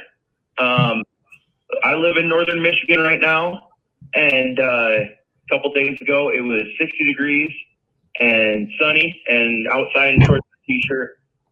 And today it is white out, blowing snow, horrible. I was thinking if I was a bear, I would go back into hibernation. So that got me thinking, would you rather hibernate for the winter like a bear or fly south like a bird? Get the hell out of here. Let me know. Viva. Mad Dog, what we mentioned earlier, he posed the idea of hibernating through the coronavirus. He was like, let's go to sleep and we'll wake up this time next year before the draft. I don't like either of these. I'd rather reverse. What's hibernating through the summer? What do you mean? Like if I was an animal, I would do the opposite. I would fly north for the summer. I don't want to miss the winter. Oh, yeah. Okay. So you're pro winter, as am I. Yeah. So like, these birds, I get when it's like, it's fucking freezing cold. We got to get out of here. But like, I don't want to go south. The people like the old New York Jews who go down to they sweat in Florida. Like, no, I don't want that. You're sweating year round. So, I mean, you could go south, but do it not at so southern a place. Yeah, that's true. You go like Savannah, Georgia. Right. Charleston, Charleston's always, that's where I'm going to move eventually one day. Self-fulfilling prophecy with the rumor. I eventually, if I ever get super rich, I'm going to just have to buy a house. Maybe I'll never live there, but I'm going to have a house in South Carolina. Hibernate. You know what? I'm out on, it's flying south. And I've learned this about myself. I just thought about this today. I can't sleep in anymore. And not because of like my biological clock. If I wake up at like 11 o'clock, noon, I feel like I've missed a bunch of shit. I feel like I'm behind. I feel like I get like nervous and frantic. Oh, you're so wrong on that, bud. Waking up at noon is the best thing in the world. Not because of the sleep or anything like that, because of how easy it makes the rest of your day. Because, dude, you're halfway done. When I'm back in New York and I wake up at noon on a Saturday and I go pick up my laundry across the street and I get back into my apartment, you're done. And I'm like, dude, you have been so fucking productive today. It's unbelievable. You just woke up and started producing. You woke up, you got dressed, you got your laundry, and now you got the rest of your day ahead of you. It is. But I do feel when you get up early and it's like you feel like you don't. Honestly, if you get up at 6 a.m., you don't even have to go get that laundry to have a productive day. You're like, I did it. Today's done. I nailed it. Getting up was your thing. I like what I like about quarantine is how low the bar is for things to be done. Take a shower, you're successful. Put on clothes, you're successful. Laundry, whatever. Because all I need is one accomplishment to reward myself with a night of pigging out, watching TV, doing absolutely nothing. But if I wake up, like if I wake up and I feel like I've missed the news and I don't know what's going on, I get anxiety from the news thing. That's all just bullshit. Dude, I was watching. So I finished Ozark, right? And this work bullshit kind of sparked this idea in me. Right, and in Ozark, I realized that everything is like life. Every next plan is gonna that'll be the thing that fixes everything, right? And it's always better. The grass is always greener type deal. Yeah, okay? I've been thinking about this. This is something of the John Feidelberg life plan. And I think it's a pretty good idea because I don't think a lot of people do it. I think when you're a kid, right, you're always like, oh, man, once I get to middle school, everything's going to be all set. And then middle school, once you get to high school, everything's going to be good. And college, once you get to college, everything's going to be great. And every step of the way, things just get more stressful and you get more shit on your plate. Well, I'm just going to opt out from the next. I'm going to quit the game right now.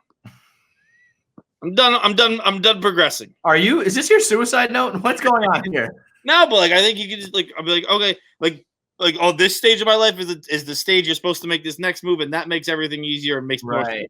And everyone just is like, nope, that's not what happened. So what you're saying is you're just no longer going to grow, develop, progress. Like you're just like you've maxed out. This is it for you. Correct. Yeah. I've gotten to a video game boss who I can't beat, and I've decided I'm just going to go back and just do the stuff I knew I was good at, and I'm going to keep having fun doing that.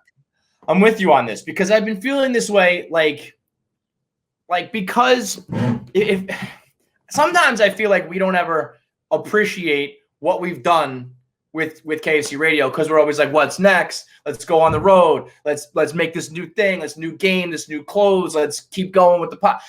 And if we were just like, this is it, we're good here. I would be so much more enjoyable. In life, the next phase, I just think about it now with the stresses I have, and then they're again it's fucking little pussy stuff, but it's just things that stress me out and give me anxiety, and they're all things I willingly did. Yeah. And that brought these anxieties upon me. Right. I thought they were going to be shit, and they just made it worse. Words. it's like I'm like, I'm done progressing and advancing. This is it. Yeah. Every step of my life that I've taken another step has just made my life more difficult and more stressful. Yeah. It is not what I thought it was going to do for me. It's more money, more problems. It's the idea of it's being ambitious and always what's next. And it's like, why not stop? There was a part of me this weekend when I was watching the show and I had this revelation that I can just stop. You almost lost a co-host. I was watching, what was I watching? I was watching Snatch, and they were in London. And by the way, Snatch doesn't hold up. I don't think I care for Guy Ritchie films anymore. But it used to be one of my favorite movies. Watched it for the first time in a long time. I was like, eh. But anyway, they were in London, and I was like, I was supposed to go to London at the start of this quarantine, and I was like, I could just go travel for a few years. Yeah. But then again, this is the quagmire here, Kevin. That's doing something I think is going to bring me happiness. It's probably just going to stress me out. Yep, it will. And then you got to realize though, we're both pretty happy in quarantine, but could you just keep doing this? Because eventually you'll be a little not satisfied with life. You know? No. I'm definitely to the point where I'm like, I'm if quarantine was lifted, I'd be like, Yeah. Come on, I was having so much fun. It would be like, all right, yeah. I've had my. That's the thing. It's what can you do that's not the rat race and trying to keep up and trying to be better, but also satisfying. Because I think that's where you become a prisoner of your own ambition, and you don't. It's like if you told me we were going to be where we're at now 5 years ago, I would have been like, damn, all right, we made it, and we're here now. And instead, I'm like, all right, well, let's try to be pardon my take. Let's try to be like Chris Stefano. Let's try to get on the road. There's always going to be someone ahead of you. And if you have that mentality, you'll never be satisfied. Yeah, and I'm not gonna do it. I'm gonna keep doing the same thing I do, which is like wanting to be better and bigger and all this stuff. And I'm gonna be stressed and miserable. Then hopefully one day I die.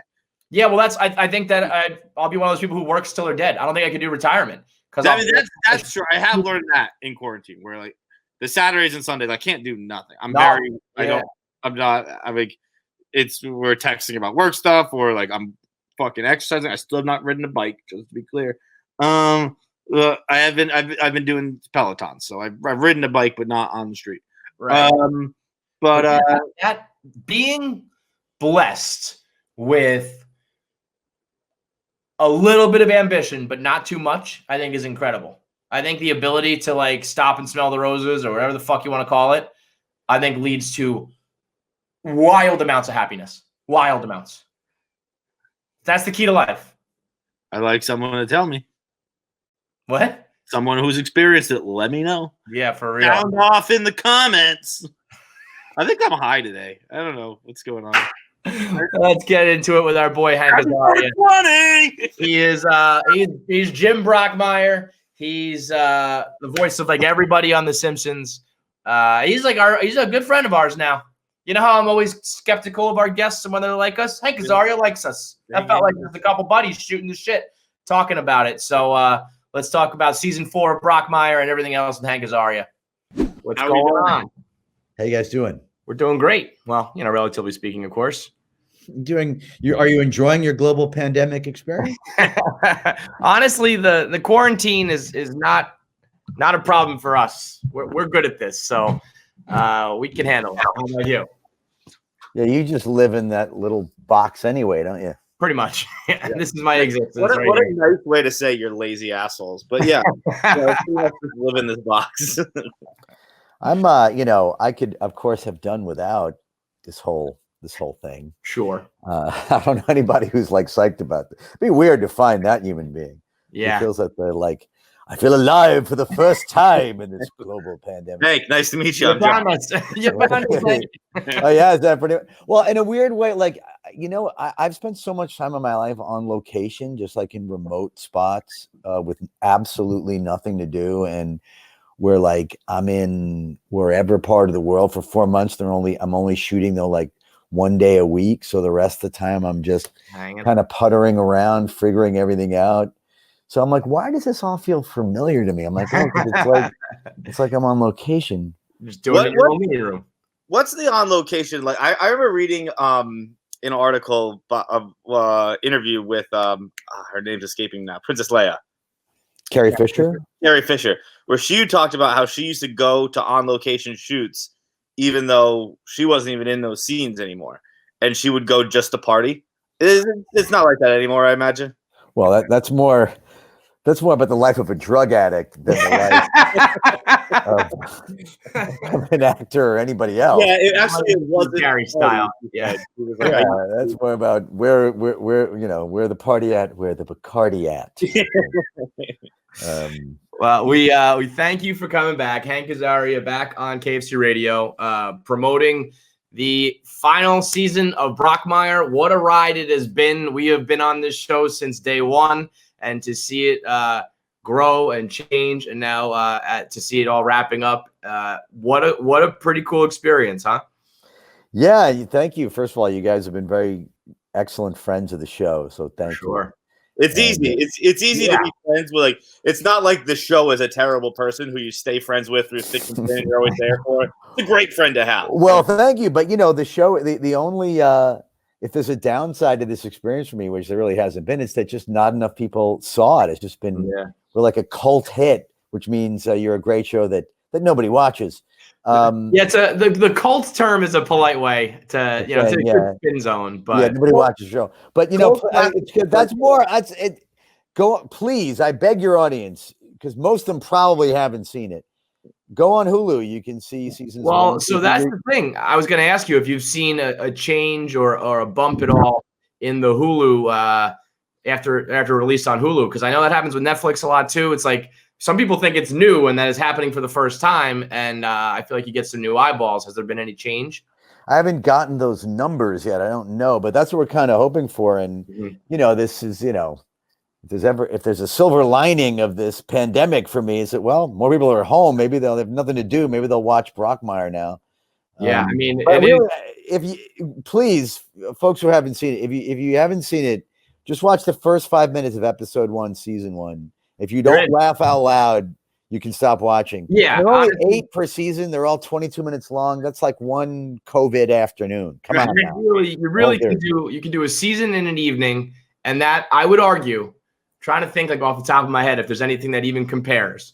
That first scene of that first episode of that first season is probably the best, like, gotcha and like you're hooked that I've ever seen on any television show ever. It's crazy. Yeah, I say with great humility that we did a good one there. So yeah, check it out. If nothing, just you must be curious at this point. Yeah. Check it out. And if you like it, tell your friends. But yeah, I was actually watching episode 5 this morning, and my girlfriend asked what I was doing. I told her. She said, "Oh, I never heard of that." And I just sent her the opening scene, and she's like, "Okay, I'm watching now." So she's been binging. She's probably still binging as we speak right now. If you watch those first 5 minutes, I think the YouTube clip I sent was 2 minutes, but however long the opening scene is, if you watch that, you will not turn the show off. And you know what? And if you're not into it, like, fine, you don't have to watch it. Yeah, also, watch it's bad for you because you must be the most boring person alive with no sense of humor. So yeah, it's almost universal how much people laugh at the show and then also get really into the story of the show.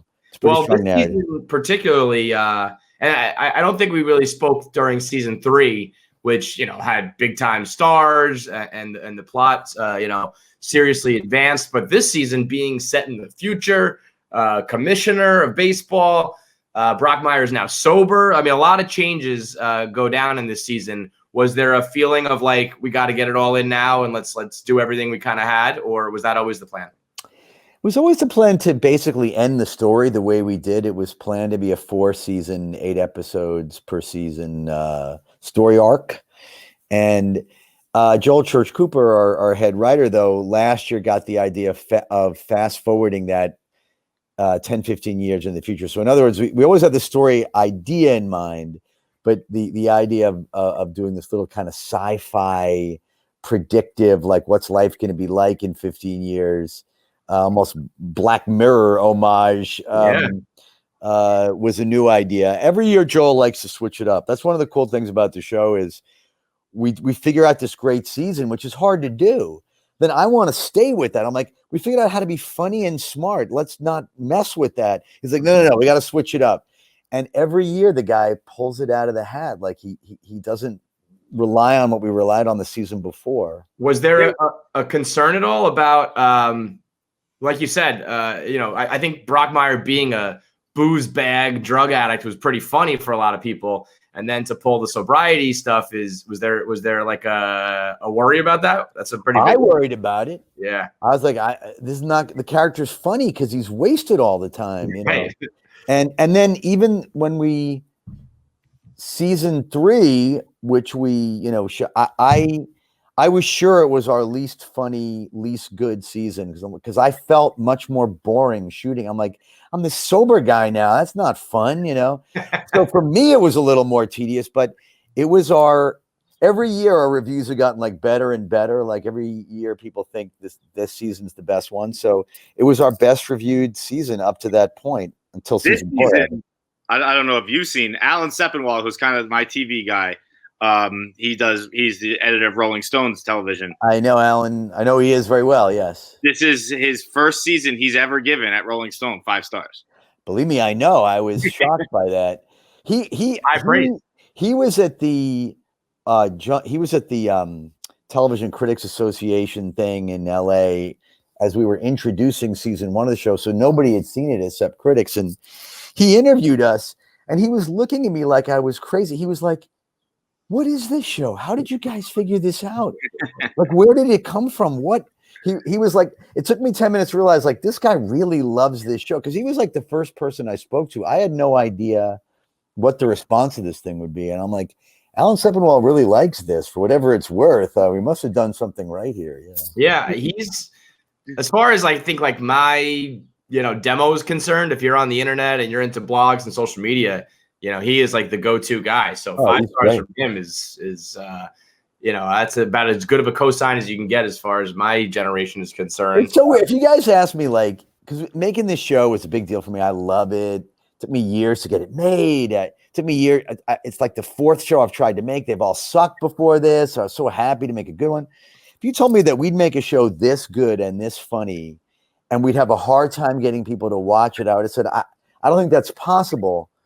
But anything can happen in show business. Does that drive you crazy when you see, maybe some other shows that you might not think are as clever and witty? That kills me as a viewer. Over the years, like Arrested Development getting canceled and shows of that ilk, as a viewer, I want to just punch the TV screen. I can't imagine when you are involved in it. Dude, yes, it drives me crazy, And I already have to forget about Brockmire. I already have to avoid like getting in arguments or like when relatives come in, like, have you seen? I'm not going to insult the show, but whatever show that I consider is ridiculously stupid. I'm like, it's quite you should, as if they're giving me like, give it a chance. You're going to enjoy it. I'm like, Uncle Steve, that show's I can't decide which is dumber, you or that show. But those shows are huge hits, and I mean, go ahead. Sorry. The way the show is going, it kind of reminds me a bit of Schitt's Creek, where the comedy, I feel like to me, comedies have always been, the characters never really changed that much. They're always, the episodes are always like kind of just in a box, and then the new episode happens next. Like Always Sunny in Philadelphia is one of my favorite shows. Me too. I love that show. Basically, everything ends, and then the show just restarts next episode. But this one, Brockmire reminds me of what Schitt's Creek did, where it's kind of like the characters are actually growing and they're improving as people, which is a weird thing for me in comedy, but it works so well. Do you think that's like something cultural or societal that's happening right now, where it's like we want to see people improve? I don't know about improve. I mean, on Brockmire, yes, the people are, for the most part, certainly Brockmire, whatever you want to, the term is grows a soul, Right. Goes from this incredible douchebag who couldn't care less about anybody to a giving, loving, woke person. But mostly important to me, it was just narrative. It's like, or if you want to tell the opposite story of somebody going from a lovely, or you want to go like the Walter White route from Mr. Chips to Scarface, as long as you tell me a good story, I'm down. So, and Joel Church Cooper was just brilliant at piecing that together.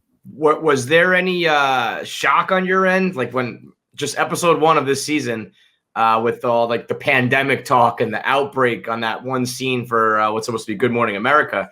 I mean, especially having been a part of the Simpsons before, where a lot of predictions always happen, and you guys seem to get the future. I was pretty wild to tune into that, and given all that's going on right now. Yeah, maybe it's me. Maybe it's I'm the one constant in those two. Maybe I have some weird psychic. I'm like a Stephen King character or something. But shows I make tell the truth about the future.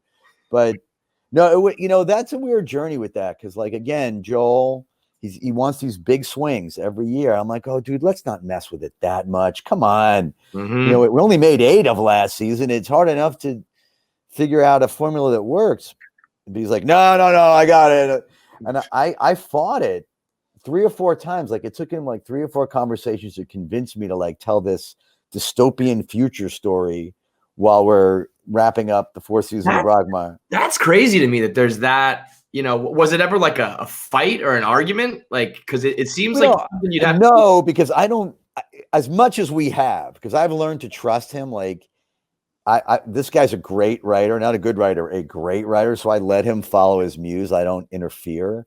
But I did raise my hand a bunch on this one. Like, dude, are you sure? Do we need to like take that on? But the end of season 3, the very last episode is a very kind of, it's almost a bonus track episode. It's like a societal commentary that he threw in it. And I was a little nervous about that one, but that went so well that I was like, well, he writes that really well. So he probably knows what he's doing. And then sure enough, season 4, but I did push back on that just to make sure it was vetted, and he was sure. And then even within that though, we don't have the budget to like go 12 years in the future convincingly, with special effects or anything. So the holographic porn was pretty cool. That well, That we was well spent done. some money there. You know? Yeah. I thought it was great because I think future shots are always too different. Right. Yeah. Right. And Right. I thought this was perfect, where you have Limon, which is kind of the Alexa, a little taking over, a little predictive now, where it's not like a crazy different world. Yeah, it's not going to be flying cars and all that shit. Yes. The operating system that we call Limon, that's like an Alexa or a Siri, was obviously a very cheap way to just a plastic thing that can run your life. Okay. But That you know one- what? You know what ended up happening? We actually ran into a problem. we had undersold the future. It's like, boy, because we didn't have the money for it. We're like, we have to somehow reveal that we're in a 12 years ahead and society's in bad shape. And as much as I hate to admit it, one of our executives at IFC, a guy named Pete Aronson, who's also a really good comedy guy, suggested this faux Today Show type opening where you just kind of download what's going on in that kind of chipper tone of like, yeah, horrible things are happening. But, you know, we got Bryce Harper here to talk about cupcakes as well. And that's where we threw just kind of randomly was like, well, what are horrible things that are probably going to happen? Well, sure. Heat, probably going to be too hot. And disputed lands. That's funny where people are kind of, you know, seceding from the union and then, pandemics, that's likely, right? That'll happen in 10 years. And that just was like a toss off idea. And then you watch the opening of the show and it's a little too close to home. Yeah, unfortunately, absolutely nailed it. I mean, I'm also hoping, though, that means that you nailed this Limon holographic porn thing, because I'd be down. I'd give that a whirl. Let's face it. We're all waiting for that day. You're probably not going to go with Anne Margaret sitting on your face. But yeah, when you go to commercial and Limon's like, resume sitting on the face. So it's just like, oh my God, this is brilliant. It's so, why don't people watch? God damn it. I'm trying to use this time. I'm revamping my social media. I'm trying to get the word out. I'm seeing what I can do to get on that favorites page of Hulu. I feel like a goddamn failure. I know that's what the point of these conversations are. And I'm trying to, every time we push it, we swear by it. We put our cosign on it. I'm like, just listen to us, please. God. You know, look, I mean, in our culture today, you know, some old white man obsessed with baseball is not exactly going to, it's not in the zeitgeist, you know what I mean? It's not primed to explode. Well, you know what? You know what we're gonna do this time? We'll this will be, you know, if you got the baseball itch and you're missing baseball because it's not around now, go watch Brockmire. You'll get your baseball fix. Maybe that'll be the angle to take, because there is, I think the one thing I am learning is no matter how much people say baseball's dying and it's fading out and no young people like it, without it this year, there's been a lot of moaning and a lot of crying, and so there are a shit ton of fans out there. So have you given any thought to some of these proposed ideas to get the game back up? Are you? Yeah, maybe you've seen, we spend a lot of time in Brockmire discussing just that because he's commissioner and we're trying to, so we really thought about it. Yeah, I am for robot umps personally. I don't know how much quicker it's going to make. I am. I don't love that tradition of figuring out an strike zone the first 3 innings and then it's inconsistent by inning 8. And yeah, I did always think that, you know, 50 or 100 years later when we do this, there's going to be people going, they just willingly got it wrong all the time. Like they liked that. They wanted it to be incorrect. But I don't know. I'm a little bit of an old fart when it comes to that. And the human element and all that shit. I don't know. It strikes me as something that you want until you have it, and then you don't have. It's like when you call a customer service line and it's an automated machine. And you're like, I just need to get something off my chest. I don't even want the refund. I just want to yell at somebody a little bit, and I'll feel better afterwards. And I mean, that's what it is. Yeah, like if I can't you may be right. or yell at an ump, and I know that the computer is 100% right, and it's just a fact that my team is not winning, what do I do then? See, there's so much variable I find in sports and so much human element that if the stuff can be fair and quantified, that can be, I like that, you know. And I also think it ends up like when we added to baseball, when we added the instant replay, and then it's like if someone's foot comes off the bag or like someone slides in the second and the hand bumps up, it's like, oh no, he was actually out. Like, that's not what we're talking about. That's not the spirit of the rule there. And I feel like robot umps won't understand the spirit of the game. I agree with that. I don't like that you're off for a nanosecond and the glove remained on you thing. I don't think that should be reviewable. can you say you can't make a rule being like, well, if you're off for a full second, like where do you draw the line? It's impossible. So I get it that it's either all or nothing, but it definitely is infuriating when you see that. Well, on the other hand, though, right? I'm sure now players have to catch up to you can't slide like that. Right. So game will change for sure. Yeah, so they'll adjust. I mean, the idea of the 7-inning games, the double headers, all of that. Would you, if everything was safe, would you sign up for that version of baseball this year right now? I have to think about that, but just this year because we want to condense everything. Yeah, I would absolutely. I would sign up for. They're all going to just play in Arizona, and we get to watch 30 games. I mean, anything at this point, but.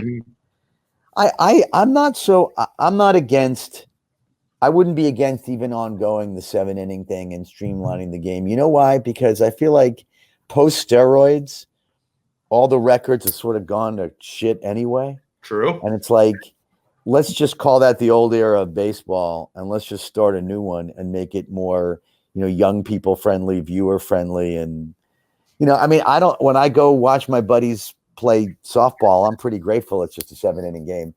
I mean, you go watch your buddies play softball, Hank? I mean, if not really, but if I'm walking through Central Park and I catch a game, I'm like, thank God this is over soon. I've actually done that once. I've been on a date walking through Boston Common, and we stopped and watched a men's softball league. And guess what? It's a pretty fun date. My son, we live right on Central Park, and my son and I are always strolling through, and it's really fun to watch a few innings. How old is your son? He'll be 11 in June. What is is he allowed to watch Brockmire and some of the? You can't watch Brockmire until he's 37 years old. I was gonna say I don't think I'm allowed. That's the number I came up with. Yeah. And so Brockmire, comes to an end, and obviously Apu, you bowed out on that one. So I feel like you're maybe at a little bit of a point in your career where what's next is probably. Well, I mean, Apu's one of 94 voices I do at the Simpsons, so that's true. That's true. Quite busy over there. I mean, yeah. But the spirit of your question is correct, much like the spirit of the replay. Yeah. I don't know. I love time off. I've been getting more into producing, and so I'm developing a bunch of things that I'm hoping to get made, and some I might be in, some I might not. And yeah, as Brockmire said, the narrative of my life is complete. I just want to spend more time with my family. And you're obviously doing a lot with Dream. Yes. Thank you for mentioning it. Yes. I work with Dream in New York, which is used to be Harlem RBI, which is wonderful mentoring and tutoring nonprofit. With that, you work with Manfred. Was there any communication with him about this season of Brockmire? Oh yeah. I mean, last board meeting when we were all still allowed to be in each other's presence, I hit him with hey Rob, you need any advice or any help on the commissioner front? I think Brockmire's less beleaguered than you are. I was going to say, he probably could use a little bit of advice and help right now. It's a rough go for him. Speaking of the board meeting, how that scene, the Brockmire scene this season, when he's yelling at all the owners. Yeah. That was I actually recently watched Mission Impossible Fallout, and me and my brother were talking about how tired Tom Cruise must have gotten on like that final sprint. I think you must have been more tired. You're running around the room screaming in everyone's faces. How many takes did that take? That was there was like a bunch of scripted stuff. That's one of those we usually stay scripted on Brockmire because we don't have a lot of time, but that was one where we did what was scripted, then also wrote a bunch on the day just to have alternates. And then also it lent itself to just going nuts and seeing what came out of my mouth. Yeah. Or like pissing on someone. That was scripted, actually. Brockmire pulls his dick out and pisses on a guy. It was scripted. Joel, you sick son of a bitch. Yeah. Oh, man. It's would you have gone, like, part of me is angry that it's ending, but part of me also thinks so many shows fall victim to going a season or several seasons too long. Would there have been a 5, 6, 7, 8 for Brockmire? Part of me thinks that it's kind of nice as is, We certainly told the story we wanted to tell, which was the plan from the beginning. I had an idea to for a 5th season, which was just a circling back, like, because I love playing the drunken, drugged out, sexed up Brockmire. So I wanted to like circle back to like his lost years in between his meltdown and when he got back to Morristown, like just in Southeast Asia, drunk out of his mind. I feel like that's always still maybe on the table though, right? Possible. I think they would have done it. I just didn't want to go to Atlanta anymore to shoot because I have a family. I'm not kidding about the family thing. And so I said, I'll do that if you guys will shoot in New York, but they didn't want to pay for that. So, but maybe someday we might circle back to like that ridiculousness. Yeah, that'll always be, you know. I'm cooking up a Brockmire podcast. Oh, really? Yeah. Yes. How like give me some color on that.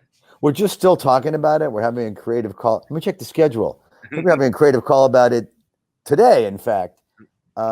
But it'd be just a half hour. Jim Brockmire probably ranting about sports of the day and the week, and so like a celebrity guest with. Oh Jim yeah. That's like cool. Talking about because Joel and a couple other of our writers, again Dave Thomason, they're really good at writing Brockmire insanity based on just what's actually going on. I can even hit you with some. I got some favorite. I like our Tom Brady. Tom Brady takes. Yes, please.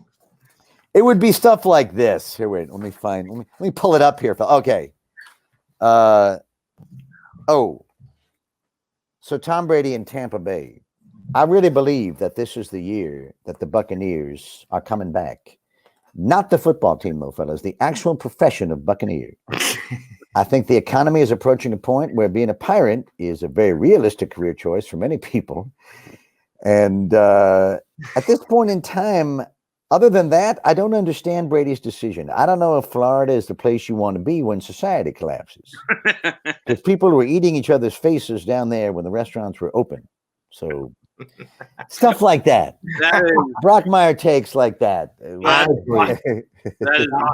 That is a very good idea.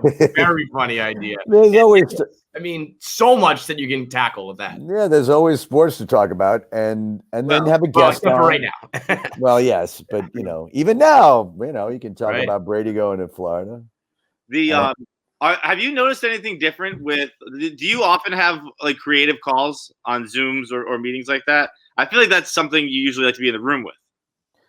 Like all of us, I didn't know what Zoom, what the friggin' was till 6 weeks ago. Yeah, and now I only do this. Yeah, like you were talking about earlier with Joel, where he kind of had to sway you a bit with 4 meetings. I think he said about setting this season in the future. I feel like that wouldn't happen on a Zoom call. I think there's a little different tension, a little where you're like, you know what, fuck you, I'm not doing it. You need to be in the room and feel your passion.